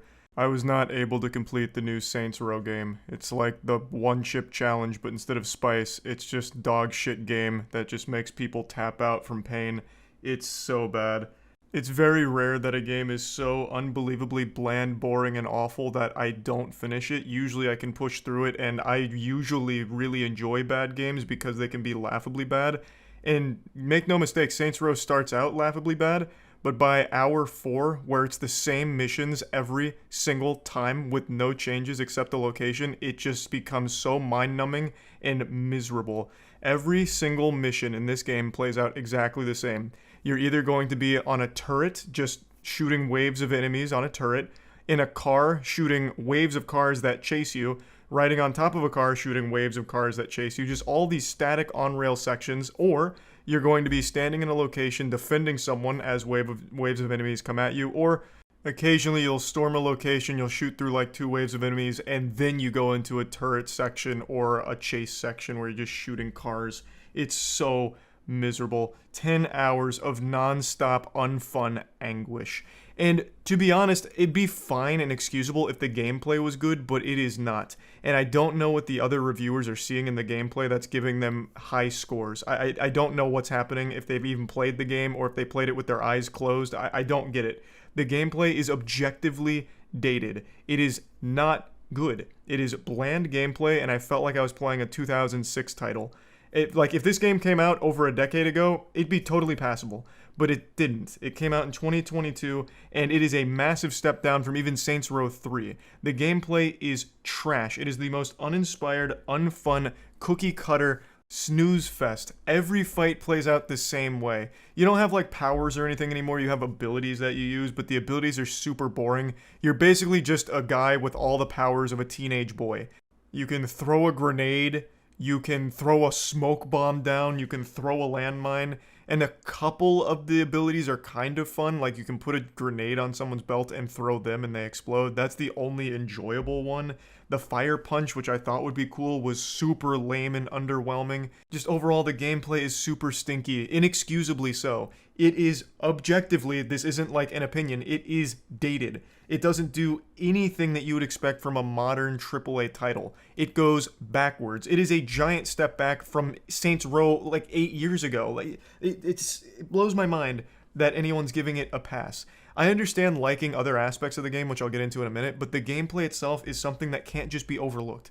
It is just not good. The driving is terrible, as you'd expect. Saints Row's always had bad driving. I'll just say it like it is. I'll hit you with the cold water. The driving in Saints Row's never been great, and it's just as bad here, so don't expect any improvements on that front. But again, the main blemish is just how bad the gunplay is, and don't even bother trying melee because you're just going to want to throw yourself down the stairs in boredom. The melee, my god, I don't even know where to begin. I don't even know why they bothered to put it in here when you only have 2 moves for everything. But regardless, the gameplay is just not fun. And the missions being so formulaic where you know what's going to happen every single mission is also not helping. So now moving on from the gameplay, let's talk about what I'm sure all of you are hearing, which is the writing. Yes, the writing is as bad as you've seen in the Twitter clips or have read about from other reviewers. The writing is so fucking trash, but it's almost so shitty that it's good. It's almost to the Room level of how awful the dialogue is. Like, I'm sure you've seen in the intro cutscene, the main character has like a bit of a hissy fit in the car, and depending on what voice you pick, they'll say some stupid shit such as crap, crapita, crap, crappin', motherfucking, motherfuck, crappin', motherfuck, fuck, motherfucking crap. And that dialogue is for every character ever. Every character is exactly the same. They all speak like an angsty child going through a phase. It's like this script was written by an AI that was forced to only study Twitter. It is awful. It is abominable. It should be downright criminal how bad the writing is often in this game. It doesn't stop. It is unrelenting cringe. And like I said, I love bad games. I always do find enjoyment in bad games, and I did find that here in the beginning with Saints Row, but it just becomes too much, right? It never stops being embarrassing, and at a certain point, you can't help but hate it. And my heart breaks for the voice actors because they had to read this script and do their best to try and save it with their performance. And I don't think the voice acting's bad. I don't think anyone did like a terrible job with their characters. I really think it is all just the direction and the writing, like the actual script here and how they were instructed to deliver the lines. It's so bad. And the story is, of course, bad by extension. You're gonna hate every character unless you're just laughing at them, and the story isn't good either. Oh my lord, it's a complete fucking disaster from a narrative and character perspective. It also doesn't help that the open world in Saints Row is the emptiest in all of AAA gaming. I can't think of a more dead open world than this game. It makes Ubisoft's open worlds look alive. Like Watch Dogs Legions somehow felt more alive than this fucking game. You'll drive around from point A to point B and see nothing. You'll see a couple other cars on the road, but the AI is always malfunctioning, so sometimes they might be driving up a mountain for no reason or hitting each other or killing themselves, like driving into rivers and shit. But aside from like the goofy spectacle of bad AI, there's nothing in the world. I don't even know why they bothered to make it open world in this case. They could have just done a linear Saints Row, and it would have at least been better because it would have saved time driving from point A to point B. That'll take like 10 real world minutes sometimes. So there's a lot I don't like about the game. So you're probably wondering, is there anything I do like? And the answer is no. There's really almost nothing in this game that I had fun with other than the wingsuit and a couple of silly missions. I always appreciate the silliness of games and a game that can embrace it, and Saints Row obviously tries. But because the game plays so bad and every mission plays out exactly the same, it's hard to enjoy the silliness because it's immediately bogged down by waves of enemies that become a chore to just chop through. Some of them are just bullet sponges, some of them die in one hit, but either way there's always hordes and hordes of enemies, and it's not fun to fight them. But in the few minutes of fun before the enemies show up, where the characters are doing something like going to get a special toy from a burger place, or roleplay or LARPing around the area talking about like the House of Tapeworms and shit, like I appreciate the charm there. And there are very clear moments that are like a direct homage or paying tribute to other properties, which I of course appreciate. But again, then the enemies show up as they always do with just waves of like static turret shooting, and it sucks. And you're immediately taken out and you go back to just being miserable. But I do like the wingsuit. I did like some of like the actual mission ideas, like LARPing for example, but aside from that, I really do struggle to find things I like, except for cutscenes. I think when they're doing main mission cutscenes, those work pretty well. Visually, the game's not great. I mean, you can look at this game and immediately see that it's not the most impressive. It does look like it belongs on the Xbox 360, but I'm not like a big graphics stickler. I think direction trumps visual, like trumps graphical fidelity 100% of the time. And there are a few missions where I appreciated where they were going with the direction, doing crazy shit like, you know, ramping a car off of a rock, landing on a sign, and using that sign to, you know, crush cop cars. You know, that's cool. Those cutscenes are cool. But then again, you get back to the mission, and it's a buggy mess of gameplay. That's something I haven't even mentioned yet, the bugs. This game is full of glitches, so much so that it makes Cyberpunk look like it was polished on release. There are so many fucking bugs in this game, it is wild. It is head-spinning. But, you know, that's not even the biggest issue I have with it. It's, again, just how boring the fucking gameplay is. Anyway, plugging Saints Row into the moist meter, I'm going to have to give this like a 25%. It's rough. It's so rough. I don't see why anyone would choose to play it past 2 hours, you know, while you can still get a refund. It doesn't change. Within that 2 hours, you can pretty much experience everything the game has to offer. You encounter every faction, which they're all pretty much the same. They don't do anything special. You've encountered the only main ability that you'll have fun with, which is the grenade and belt and throwing them. And the gunplay never evolves, nothing changes, and every mission has the same objectives throughout the entire game. So I think within 2 hours, you know exactly how the rest of the game is going to go from a gameplay perspective. It's just going to be a matter of, do you like the writing? Is this your taste? And I think for the majority of people, it's going to be a resounding no there. Even people that'll like it in the beginning, it just becomes too much because they never let off the gas. The writing is just so aggressively bad that I think even if you enjoy it in the beginning, you'll be turned off by the end. Anyway, that's about it. See ya. Initiating moisture.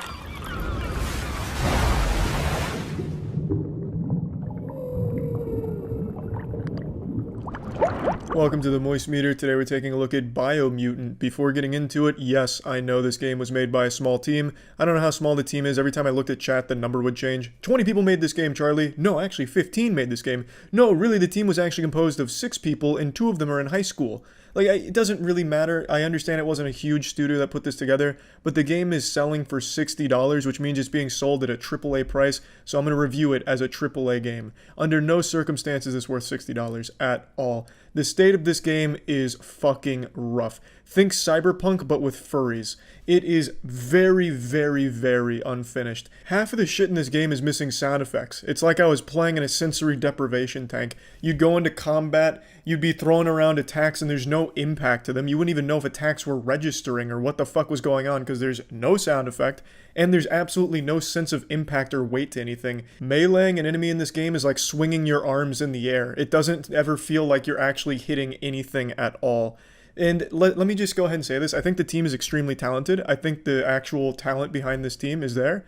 It's just this is their first game together and they've missed the mark. They were a little too ambitious and they didn't execute properly on pretty much anything they aimed to do. There are a few good things about the game that I want to just get out there right now. I love the style. I think the art direction in the universe looks incredible. I love the world, I love the way it all looks, and it just fucking looks beautiful. Visually. I like the character design, and I like a lot of the things they have here for like the abilities, for mutations and shit like that. They're cool, albeit totally useless. Like you'll have a flame dash attack that you will almost never get any damage out of, but it looks cool. So there are cool things there, even though they don't really do much to help you in combat, but they are nice, they're flashy. And that's really where all the compliments end. Narratively, this is a complete disaster. The writing is some of the worst I've seen. It's up there with Kingdom Hearts 3. Typically in a game like this, I'd expect the narrative and the lore to be pretty spectacular, especially one that was in development for this long. But it is nonsensical and downright embarrassing to listen to. Half of the shit in this game sounds like it was named by Discord employees. We're going to Baldydorf. We gotta get some skids. Oh, watch out for the whips and the bloops. Oh my goodness. You're being a real bonker donker. Like, oh, you gotta go see Gulp on Sinky Dink. That's a real thing. Like, those are actual things in this universe. And you'll fight a Tunkeldus. Like, it's really goofy shit. They call elevators uppy downies. That sounds like fucking Australian slang, like brekkie and all that shit. It's, aside from just like the childishly silly shit that sounds like it was named by Wumpus from Discord, the writing is just downright trash. The lore, the narrative, absolutely nonsensical, and every NPC you talk to says the exact same thing every single time. Every NPC somehow says the exact same lines, just changed a little bit. For example, you'll meet a guy named Choo Choo, and his thing is he likes trains. So he'll be like, oh, I remember you when you were a kidling. Life is a lot like train tracks, you know. Sometimes you'll go on the right track and it'll take you where you want to go. Do you know where you want to go? And you'll talk to the next guy who likes to surf. Oh, I love goo. I love to goo and ride the goo waves. And sometimes you have to get on that goo wave to take you to where you want to go. Every single piece of dialogue is copy and pasted. None of the characters have any depth or anything interesting about them. They just look nice. They all repeat the same shit. And above all else, the worst part of everything narratively is the narrator. He doesn't shut the fuck up. Every single thing in this game has the narrator come in to add nothing to it. You'll open a door. Oh, it seems you've entered a room. I wonder what this room was used for. Perhaps we should look around and find what this room was for. Ah, I see you found a rope. Perhaps you should climb that rope. Everything is the narrator. Ah, Charlie is getting a little rumbling in his tummy. Perhaps he's got to take a shit. We'll have to wait until after the moist meter to see if he does so. It is obnoxious. So much so that the game developers had to become aware of it at some point. Like the playtesters were like, this is too much. Because there's a feature in here to make the narrator stop talking as much. If you have to add a feature where your narrator shuts up, you've gone a little far. There's only 3 voice actors in this whole game, and 2 of them are for characters you almost never see, and when you do see them, they're actually copy and pasted lines. There's no difference between them. They don't even change from like railroad tracks to fucking waves in the ocean or anything. They actually just say the exact same lines ad nauseum. So those 2 only had like 5 lines total. The rest is the narrator, and everything else just makes Banjo-Kazooie sounds, and then the narrator translate. My bloopish is a little rusty, but I believe he's saying, thank you, and it's good to see you again. He remembers you had a good heart and were a good boy, and it looks like you haven't lost that spark. And he says that for every single NPC you meet says the same thing. I remember you as a kidling. You had a good heart, and it seems like you still have a good heart, and you're a good boy. It's good to see that. You haven't lost that spark, that light. And the narrator, of course, is the one saying all that and translating. It's awful. I really hate being this harsh, but it is a $60 game. If this game was at $30, I would feel a lot more comfortable recommending this to somebody or being a little less intense on it, but this is going for $60. So I believe at a premium price like that, I really shouldn't be pulling punches and giving you my honest opinion and impressions of the game. The world is completely barren. The most empty open world I've ever seen. Somehow this makes Ubisoft fucking open world games look alive and well and flourishing. This game has nothing. Going from point A to point B is just pure tedium.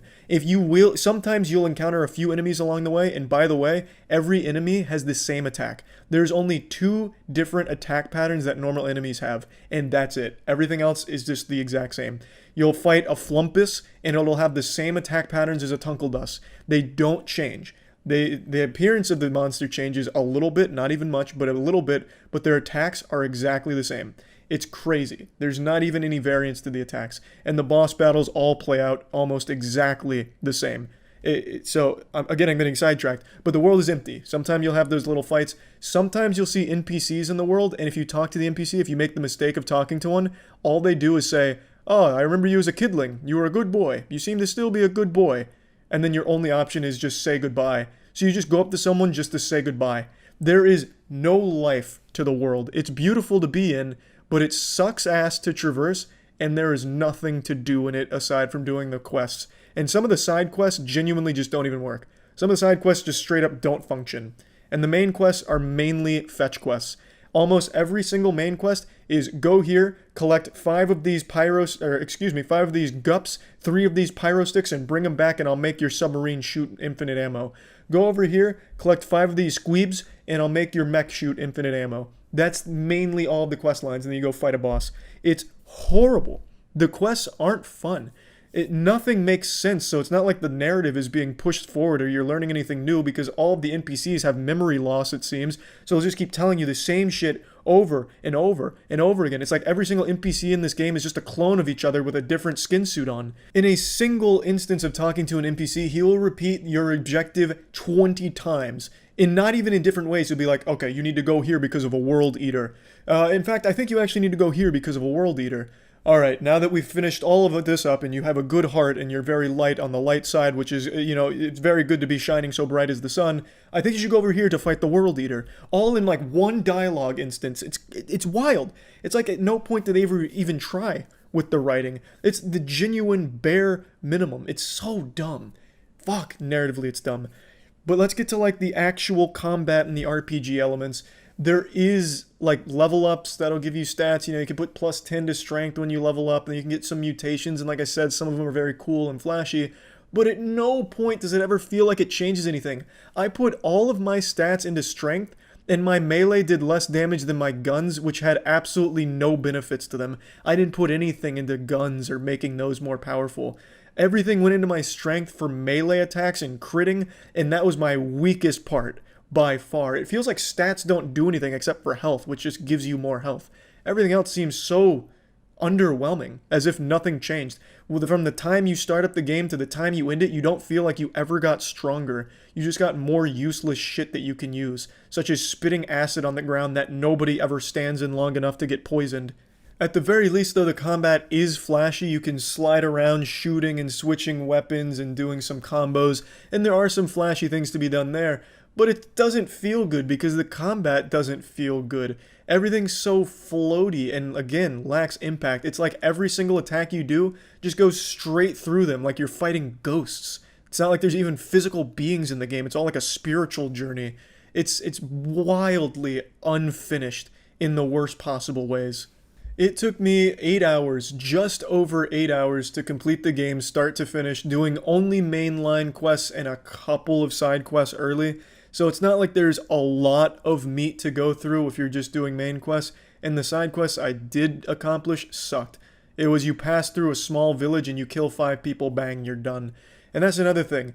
The world scale, like the world is big. Like there's a lot to this world in terms of size, but when you actually go through it, it's mainly just grass. If you do encounter a village, it's 4 houses. 4 small houses makes up a village. And a village in particular that keeps pumping into my mind is Blumbydorf, however you say it. It's a village of 4 buildings and 4 people. That's it. So it's just, there's nothing to do except just doing the main quests or just trudging through these boring side quests. And most of it, of course, being fetch quests. It made me very disappointed. I didn't know much about this game going into it, but I left extremely disappointed because I know how many people were looking forward to it. They followed the development for years and were extremely excited. And to see that the state that it's in and the price tag that it has is just gotta be extremely sad for the people that have pre-ordered it and stuff. Because I do believe the team wanted to deliver something special. The passion is undoubtable. They seemed extremely excited about their world and their lore that they spend the first hour and a half doing nothing but telling you it. A literal exposition diarrhea dump. They just drop the entire world's lore on you, and they just seem to really love it. And that's great, but the pacing sucks. They just dump thousands of lines of lore on you in the very beginning of the game, and that really sets the tone for the rest of it. After an hour of the game, you've pretty much experienced everything. Every enemy fights the same. Every fight goes the same. All the main quests are the same. Fetch these things and then come back. It's just sad. It's really a lot of wasted potential, which I know a lot of people are talking about, but it's true. It's in a bad state right now, and the final product is under no circumstances worth your $60. Plugging Biomutant to the Moist Meter, I'm giving Biomutant a 30%. Unfortunate because the team, again, I do believe wanted to do something special, but they've missed the mark here. I do believe the team is going to deliver great games in the future. They're clearly a very talented group. This one just wasn't on the mark at all. And yeah, that's really about it. So yeah. Initiating moisture.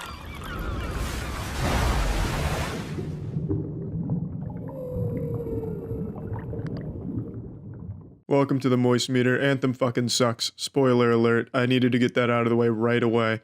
This is the biggest chore of a game I've ever experienced in my life. I would honestly rather be scrubbing public urinals with a toothbrush than going through the looting, shooting, grind fest of repetitive objectives that this game is. And it's not even really a game, it's borderline unplayable with its loading screens. Angry Joe posted this tweet that illustrates exactly what every mission is like. More loading screen, more time in loading screen than an actual game. That's unacceptable for a modern game. It's completely fucking broken. And a lot of people compare it to Warframe, but to that I say Warframe at least had fun gameplay to back up the repetitive nature of its missions and its grinding. And this doesn't have that component at all. The gameplay is extremely stiff, extremely bland. It's so incredibly mind-numbingly fucking brain dead to play that I couldn't do it. I stopped after 8 hours of playing Anthem, so I'm going to toss this over to Jackson, the masochist that he is. He managed to endure 12, 15 plus hours of this incredibly awful experience to really get under the meat and the scrotum of this game and figure out what the fuck happened and how BioWare could have made something so incredibly hostile to the human intellect to insult it to this level that Anthem does. It is a goddamn train wreck. Jackson, take it away. So yeah, Anthem sucks. This is without a doubt one of the most unenjoyable AAA games I think I've ever played. Between this and Fallout 76, I think I'd take Fallout 76 because at least it was fun to make fun of that garbage with friends. I want to get the biggest rebuttal of criticism I've noticed online out of the way first. You hate EA, that's why you hate this game. You wanted it to be bad. I really didn't. This is the kind of game that should appeal to me. I love looter shooters, especially ones with so-called shared online experiences. I've put hundreds, possibly thousands of hours into Destiny, and while they're evidently not even close to being similar, it still fit that genre mold that I thought I would enjoy. And the other note of hating EA has to mean hating this game. It's just as stupid. One of my favorite, and also Charlie's favorite games at the moment, is Apex Legends, which is also published by EA. Difference being, of course, that it's well designed, fun, and also functional. So pretty much the direct opposite of Anthem. I'll get my main piece of criticism of the game out of the way first, and this is one Charlie briefly touched on. It's the loading screens. No one game has had this many loading screens. This game has a very clear fetish for loading screens. I'd wager you're going to spend about 2 to 3 minutes on each loading screen, and that wouldn't be a problem to me if it was just one loading screen each time you played, but it's not. Currently, it takes about 3 loading screens on average before you get to any actual gameplay. So there's a loading screen to their social hub, which is called Fort Tarsus. This is pretty much, well, not their social hub, their gameplay hub, which is where you go around and select missions and talk to vendors and stuff. So there's a loading screen to get into that. Then there's a loading screen when you hop into your Javelin to customize it for the mission. So that's to change your weapons, your armor inscriptions, change the color of your suit. Then there's a loading screen to hop out of that into the mission selection screen, which is where you can rally up with your friends and choose a mission or free roam or whatever you want to do. Then there's an absolutely massive loading screen into the actual game world, which is where you run around and shoot, the general game. And so once you get into the game world, if you're lucky as I was, you're going to spawn into a mission in progress, which means the game will give you about 20 seconds to fly to your teammates, which most of the time it's just not possible as they're on the other side of the map, before it teleports you to them.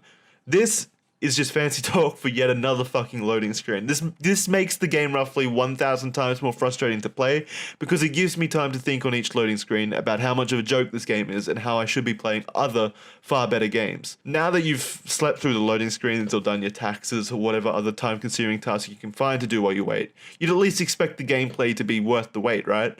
Well, to a certain degree, the actual gameplay and gunplay isn't bad. There's a fair amount of variety in abilities and skills, and while most of them amount to nothing more than slight stat boosts to specific damage types, it's not a horrible system, not something that I can outright pinpoint as being bad. What is horrible is the goddamn mission design. Never have I experienced such an uninspired and lazy mission design in any of these types of games. Each mission, and I mean each and every mission, boils down to kill enemies, listen to cheesy one-liner from a character you feel nothing but contempt for, go to a new area to kill the same enemies in, listen to another snarky line, and then protect a beacon or something ad nauseum until the mission ends. It's always some mixed match of this formula. That's it. The enemies are all the same, they're all incredibly lazy and boring to fight. It's not fun. The combat itself works, but that doesn't make it fun. My other major gripe with the game is that the story is nothing special. Every character feels like they're putting on this weird stage performance with lots of overacting that really takes me out of the experience. None of the characters are remotely likable. The antagonist of the game shows up for about 5 minutes of screen time and does something, mustache-twirlingly evil in that time. So we know he's a bad, menacing guy that we must defeat or kill, whatever. But not much else is discovered there. There's a sufficient amount of world building and lore, I suppose, but I'm not really a fan of how they deliver that to you. All in all, it feels generally uninspired and dull, much like the rest of the game. There is a story here though, and I would wager it lasts about 8 hours, but probably more, with how much they managed to lengthen the game in the middle with an absolutely ridiculous quest line that gates you off from finishing the story by forcing you to do a checklist of World of Warcraft-esque mission objectives. Things like repair 3 friends, open 15 loot chests, kill X amount of enemies in this specific way, etc. Very boring questline, obviously to lengthen the main story time to something more respectable. The endgame revolves around doing the same missions over and over again in this game's hardest missions, which are basically just longer normal missions with a boss at the end. The bosses don't have any interesting mechanics, they're just bullet sponges who sometimes run away and then you have to wait around killing ads before they show up again. I really don't know how this game took 5 years to make. Yes, games are hard to make, and I fully understand there is a lot of passionate and talented developers at BioWare, and I really don't like saying this, but I didn't see any passion or talent in this game. This game feels wholly like a game that was developed entirely within a boardroom. And even worse, it feels like those boardroom members actually took up the keyboard to code this shit, because I had so many bugs and disconnections, it was remarkable.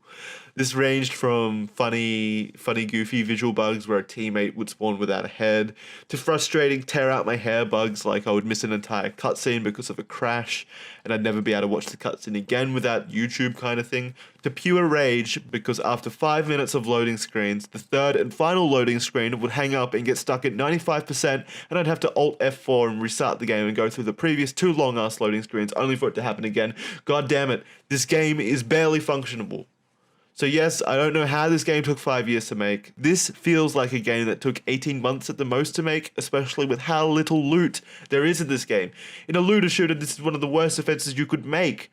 Each gun type has about 3 models, and even the highest tier of weapons use these models, just with skin and color differences. There are only about 3 suits for each javelin in the entire game. The javelins being the suits that you jump into to fight, the big Iron Man looking things. And as far as I can tell, there's only 3 suits for each of them.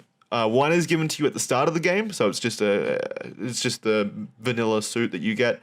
The second is a pre-order bonus, so you have to pay for that. You have to pre-order the game to unlock it. The third is bought with in-game currency, so the gold that gets given to you through missions or whatever. The amount of gold you need to unlock that is rather large, so it would take some time to unlock the third suit. So that's kind of cool, I guess.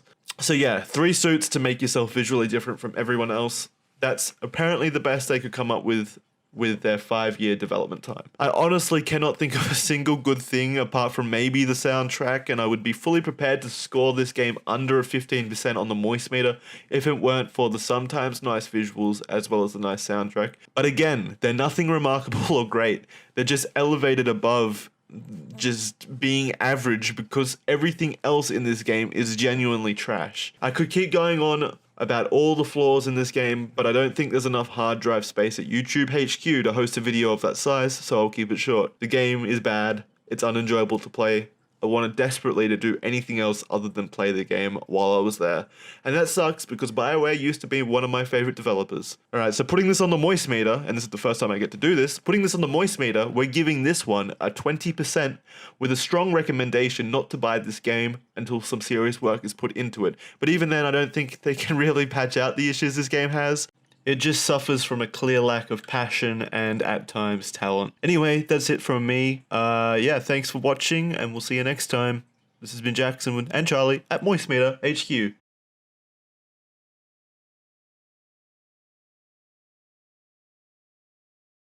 Initiating moisture.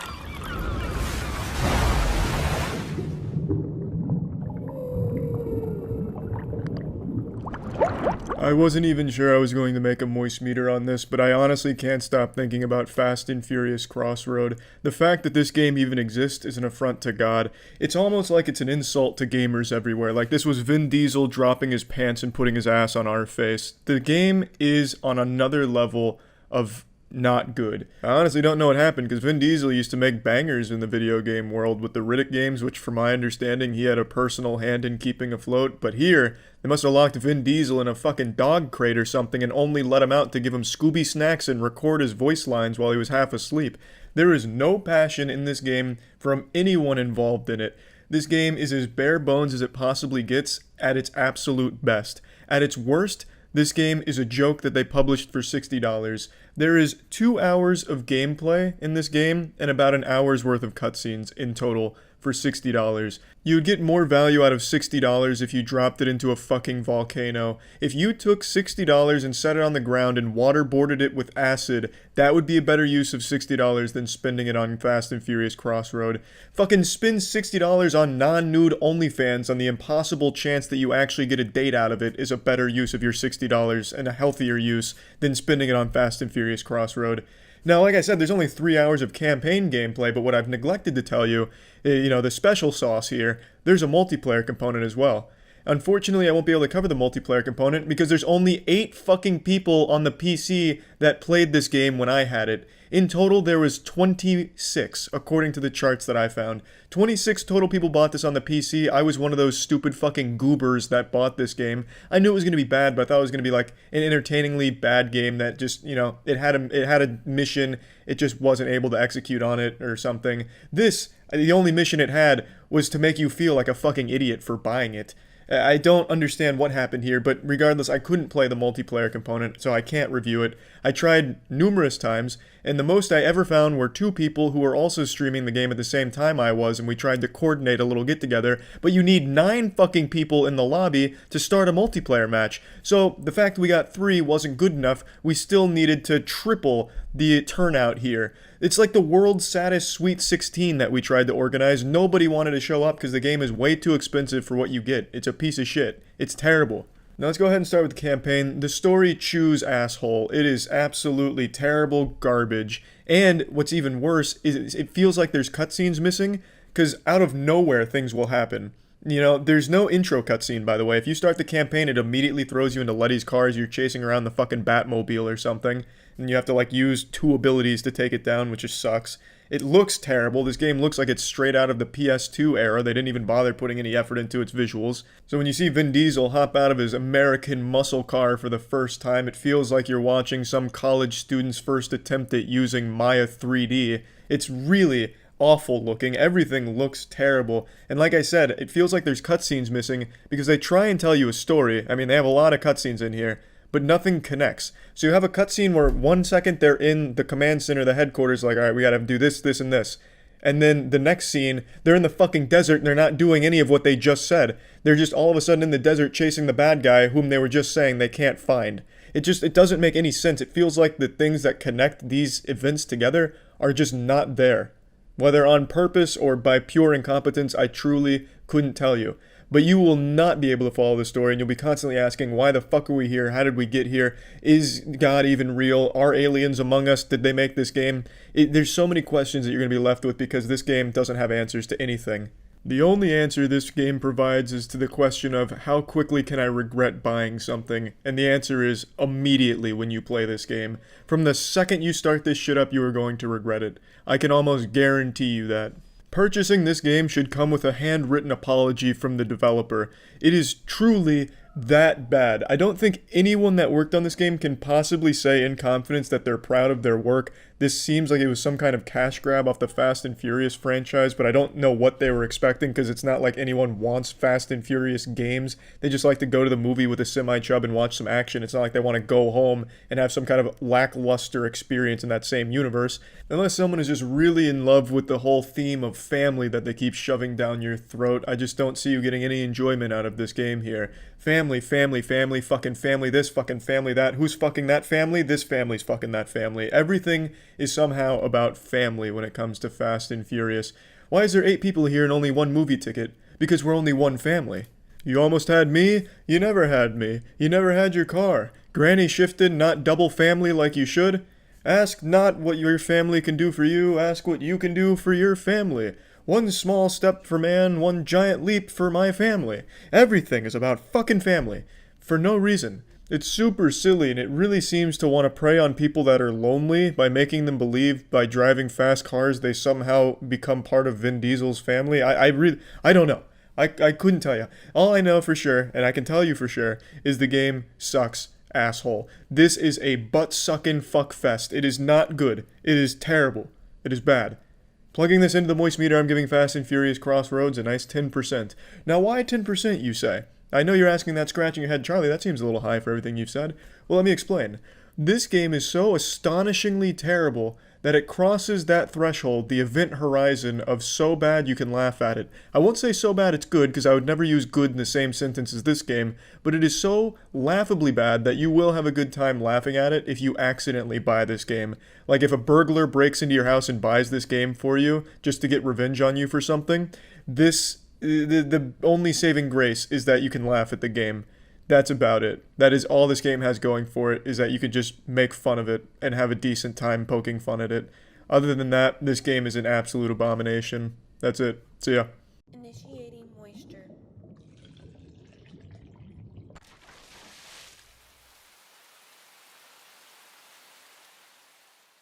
Breaking news from Moist HQ.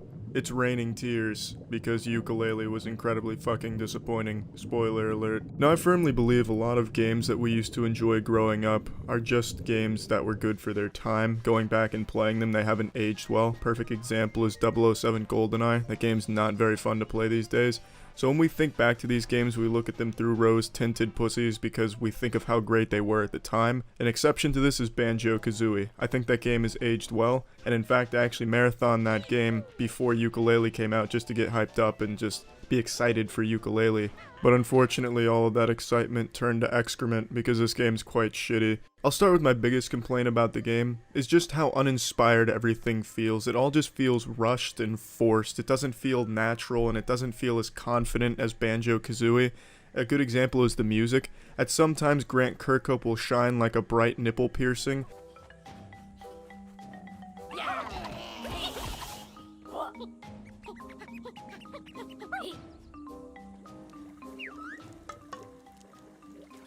But then other times it's just some generic music playing that's easily forgetful, unlike in Banjo-Kazooie where every tune was something easily recognizable if you heard it outside of the game. The levels were also pretty bland for the most part. There were some good levels in there, of course, but a lot of them were just so boring to play through and just tedious to get through. I swear some of these levels were made in fucking Halo Forge. It's just, they didn't put much effort into some of them, it feels like. The characters also aren't very likable or interesting except for this snake.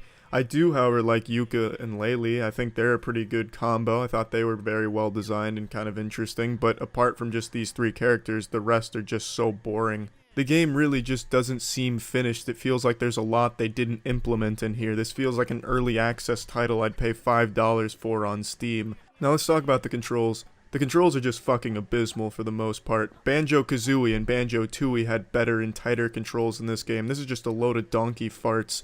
You have as much control over your characters as you would a bodybuilding uncle that got too drunk and you're trying to lead him home. It's just so fucking difficult to get the character to do what you want it to do. You'll fall off of a ledge because you just couldn't make the turn sharp enough. If you're trying to control your rolling ball, just give up now, because that shit has a mind of its own.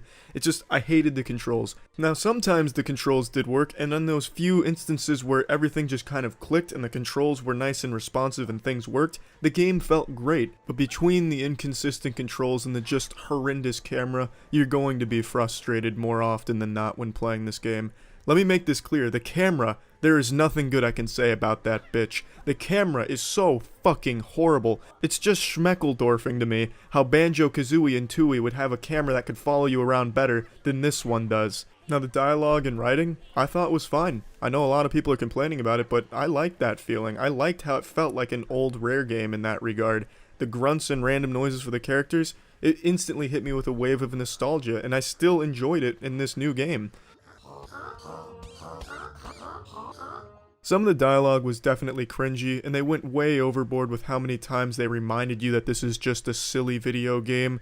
But overall, I didn't mind the writing or dialogue or anything like that. I thought it was pretty good and fitting. I also enjoyed how there was a large selection of abilities to use. I thought that was nice. It kept it fresh. You had a lot of different shit at your disposal. I also just liked how much shit there was to collect. I'm a fan of the old collectathons for the N64 and PSX era, and there was just a lot of shit here that I could collect. Fucking everything was collectible. Could have collected diarrhea. Never know what you're gonna find when you dig deep into there, what kind of treasures lie in wait. And speaking of diarrhea collecting and just assholes in general, the fucking retro wrecks. I hate the arcade games in here. The little mini game, mini queefs that you have to play in here for some pages from the dinosaur, just don't even touch them. Just avoid that motherfucker at all costs. They're just horrible. So I sent this off to the scientists at the top laboratories in America, and they sent it back and said this game clocks in at about a 40% on the moist meter. This game just doesn't feel fun to play. There's nothing in this game that Banjo-Kazooie didn't do better. I'm a big fan of the old collectathon games from N64 and PSX era, and I do believe that they can be fun in today's modern games. But this one, between the horrible camera, horrible controls, uninteresting levels, uninteresting characters, you're just going to be more bored and frustrated than you are going to be having fun. And it's unfortunate to say that because I had high hopes for this game. I supported it on Kickstarter. I was just really expecting this to be great. It had Grant Kirkhope. It had the whole team back together. The boys were back in town. But unfortunately, these boys were too dirty to make a clean game. It's just unfinished, and it's unfun. It's unfucking believable how bad the camera was.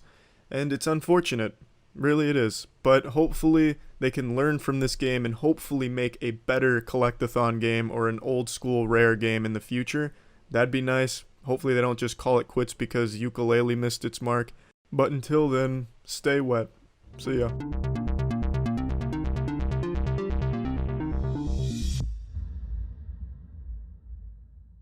Initiating moisture.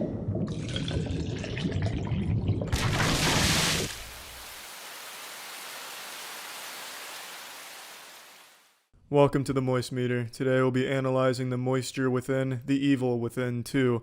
There's not a whole lot of evil within here, and there's not a whole lot of moisture within here either. I don't mean to immediately spoil that off the bat, but I've been reading the reviews for this game, and everyone's giving it like an 8 out of 10, and I wholeheartedly disagree with that, and I really just can't understand what could have warranted that high of a score for this game.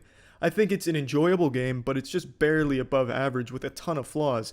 Now, it seems that every reviewing outlet is just comparing it to the first Evil Within, which I really enjoyed, and it seems all the reviewing outlets are echoing the same thing. It's better than the predecessor in this area and that area, so here's an 8 out of 10 and 9 out of 10. But it's all in regards to the previous game, not as an actual game itself. It's just better than the last one, so we're going to give it a higher score. And I think that's really misleading, because there's a lot of problems with this game. I think it's still enjoyable, but there's definitely objectively a lot wrong. The first being uninspired voice acting. The voice acting is just laughably bad at some points. A lot of times it feels like I'm playing House of the Dead and listening to Goldman talk to me. There's certain times where I felt, I could do a better job, and when I do voice acting and I hear that shit back, I'd rather be listening to a fucking urine stream hitting a toilet bowl. And it's enough to really take you out of the experience, and the game's supposed to really be an emotional journey, but the voice acting turns it into this comedy experience, and the script doesn't do it any favors. The dialogue can be so laughably bad. It feels like some 12-year-old wearing a trench coat was trying to think of some edgy lines and they threw them in here, and it just comes across so flat and bad. And the main story really isn't that bad. There's a lot of pacing issues, but the story overall is exciting, it's interesting, and it's different, which I always welcome. but it's really held back by some truly horrible dialogue and awful voice acting. They would have been better off just doing a Banjo-Kazooie route and just having grunts for all the characters than having the actors they had in here. Just have them fucking farting into the mic at different pitches. That would have been better.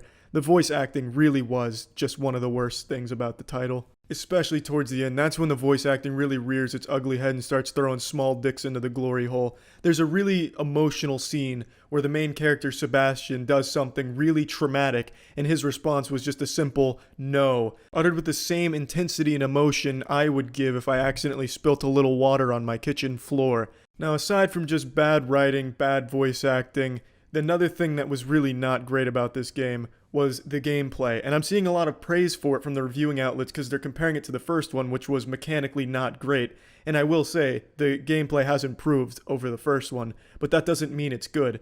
I mean, it's like comparing, you last 4 seconds during sex, and then the next time you last 5. Yeah, it's improvement, but that doesn't make it that great either. So the gameplay is very stiff. It's very clunky. The gunplay, not great. There's a crafting system in here, some upgrades that are very bare bones. I see a lot of praise for them, but they're extremely bare bones. They're very simple stuff.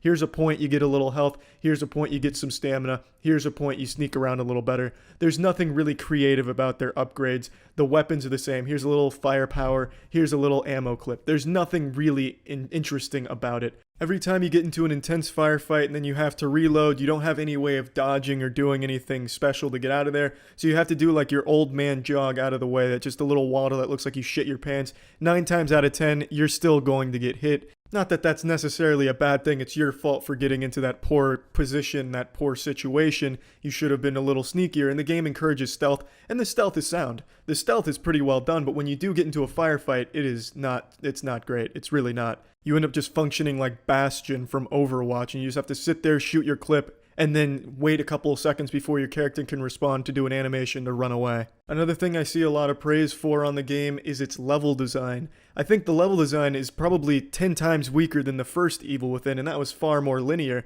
The levels here are all exactly the same. Here's a few pieces of cover. Hide behind it, wait for one of the zombies to go around you, sneak kill it. There's no puzzles to really be solved. There's no puzzles at all, really. I think there was 2 throughout the whole game, and they were very, very simple. And the level design was always the same. Go right, go straight. Go right, go straight the whole time, and then you hide behind cover whenever you see enemies and just wait for them. There was nothing special about the level design. It wasn't inventive, as a lot of review outlets are claiming. Now let's get to some things I liked about the game, and a lot of things I can agree with the other reviewers out there.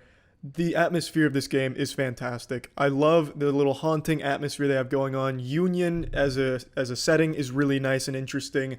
And I think one of the main villains, the artist, is fantastic. Hunting him led to some really memorable moments, a lot of really cool set pieces, and a lot of awesome environments. The artist definitely was the best part of the story and the best part of just playing through the game.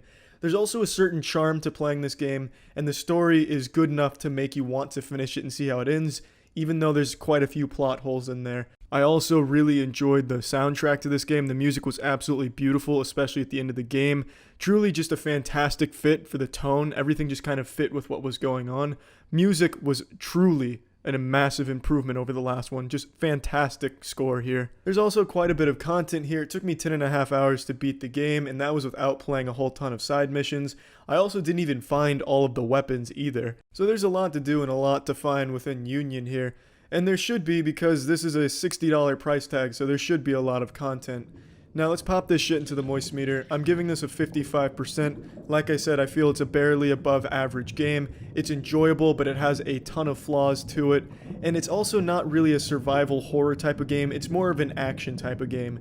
If you're someone who enjoys a more old school experience and doesn't mind clunky controls and a lot of different superficial problems, you'll probably enjoy this. And if you're a fan of Resident Evil games, you'll definitely probably enjoy this one. But from a purely objective standpoint, I really can't understand how every single reviewer out there is giving it anywhere from an 8 to 9 and everything in between.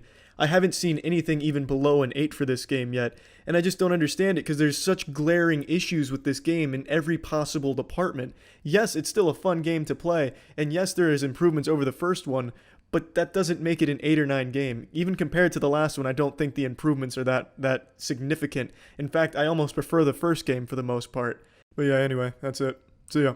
Initiating moisture.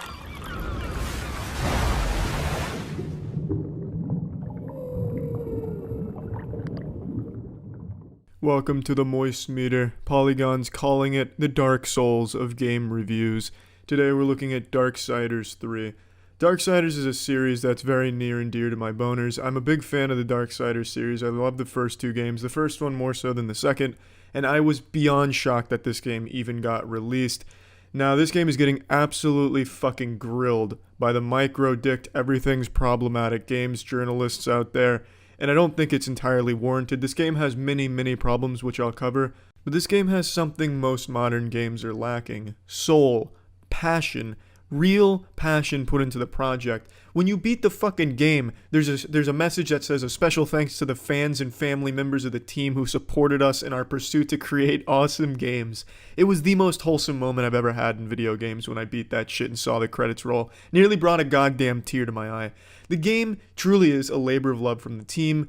I really want the game to do well, even though I don't think it's a great game or anything. I would love to see more from Darksiders because I think this had a lot of potential, but due to the low budget and time constraints, it really did miss the mark, unfortunately. Of the three Darksiders games, this is easily the weakest.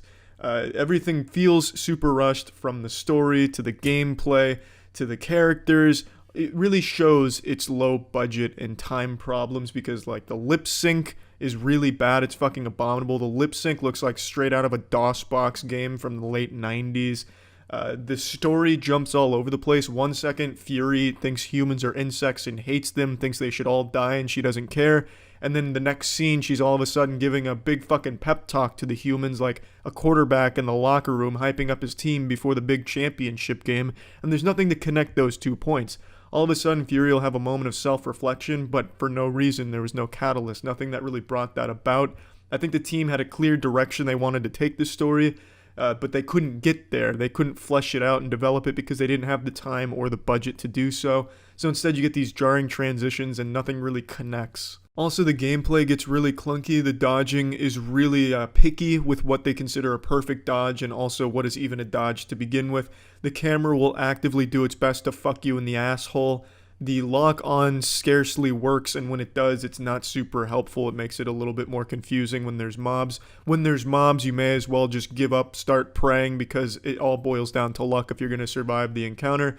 The game's difficulty is super high, but not like a Dark Souls way, like all the game journalists are saying, like this is Dark Souls meets Darksiders or whatever the fuck. It's nothing like Dark Souls. The only thing that has in common is they're both hard games, but Dark Souls is hard but fair. Darksiders 3 is hard but unfair. There's no chance in some of the encounters when you get to them for the first time because there's nothing you can do about it. You wouldn't expect it. You'll just get jumped from someone around the corner and they'll two-shot you because almost everything two-shots you. A fucking enemy could fart on you and it'll take out half your health. And there's really just nothing you can do about it. You just have to sit there and get fucking beef stewed and stink-faced by the enemies because the dodging doesn't really work and there's no blocking. But all of this being said, all of these negatives, Darksiders 3 has this undeniable charm about it. It's a very old-fashioned kind of game from a time when games didn't have like a meta to stick to, where it wasn't only big budget titles that had to play it safe, where everything was just by the numbers, no risk taken. It comes from an era of games where developers would just throw a bunch of shit at the wall and hope something stuck. And that's when Darksiders was originally born, and it still has that charm from back then. And I really appreciate that. The world is very nice. I think the art direction is fantastic, and it does have a good overarching story to tell, even though they didn't have time to flesh it out and really make you care all that much. It still has an interesting story to tell, not as good as the previous two, but still good. I liked most of the characters. The dialogue at points got pretty fucking bad, though. The dialogue really tried to make Fury kind of edgy, but she just kind of came across as like an asshole edgelord. And not just her dialogue, pretty much all the dialogue in the game is not super great. There's some good lines here and there, but the strength of the writing comes from just the story and building the world. And I really appreciate that. I thought the boss design of the 7 Deadly Sins was spectacular. I thought each boss looked really fucking cool, with a fun little moveset and gimmicks to them. While the gameplay wasn't super tight, it was enjoyable at points. When it worked well. It's at its best when you're only fighting one enemy. When you're one-on-one, you can get some cool moments and a good fight out of it. But even if there's 2 enemies, it's going to feel really unfair. It's going to feel like there's not a whole lot you can do about the situation unless you've leveled yourself up well or got really good enhancements. And the reason is mainly because when there's more than one enemy, the camera just doesn't know what to do with itself. And if you try and lock on, just fucking turn off the game, because the lock on is awful in a 2v1 situation or more. You'll just start swinging at the air and it's going to be disorienting. The puzzles in this game I thought were actually very well thought out. Some of the puzzles took quite a bit of thinking, and when you did solve it, it was like this nice eureka moment that felt good. Not as good as like Legend of Zelda or even the previous 2 games, but they were still nice and they're fun. I always enjoy puzzle solving shit in hack and slash games, and here they were pretty well designed. Overall, I'd absolutely say I enjoyed the game and I'm super happy it got made, and I really do hope it does well enough sales-wise to warrant a 4th installment into the series with a bigger budget and more time, because this game showed a lot of potential to be great, but unfortunately it just couldn't get there. I'm going to go ahead and plug this shit into the moist meter now. I'm giving Darksiders 2 a 60%.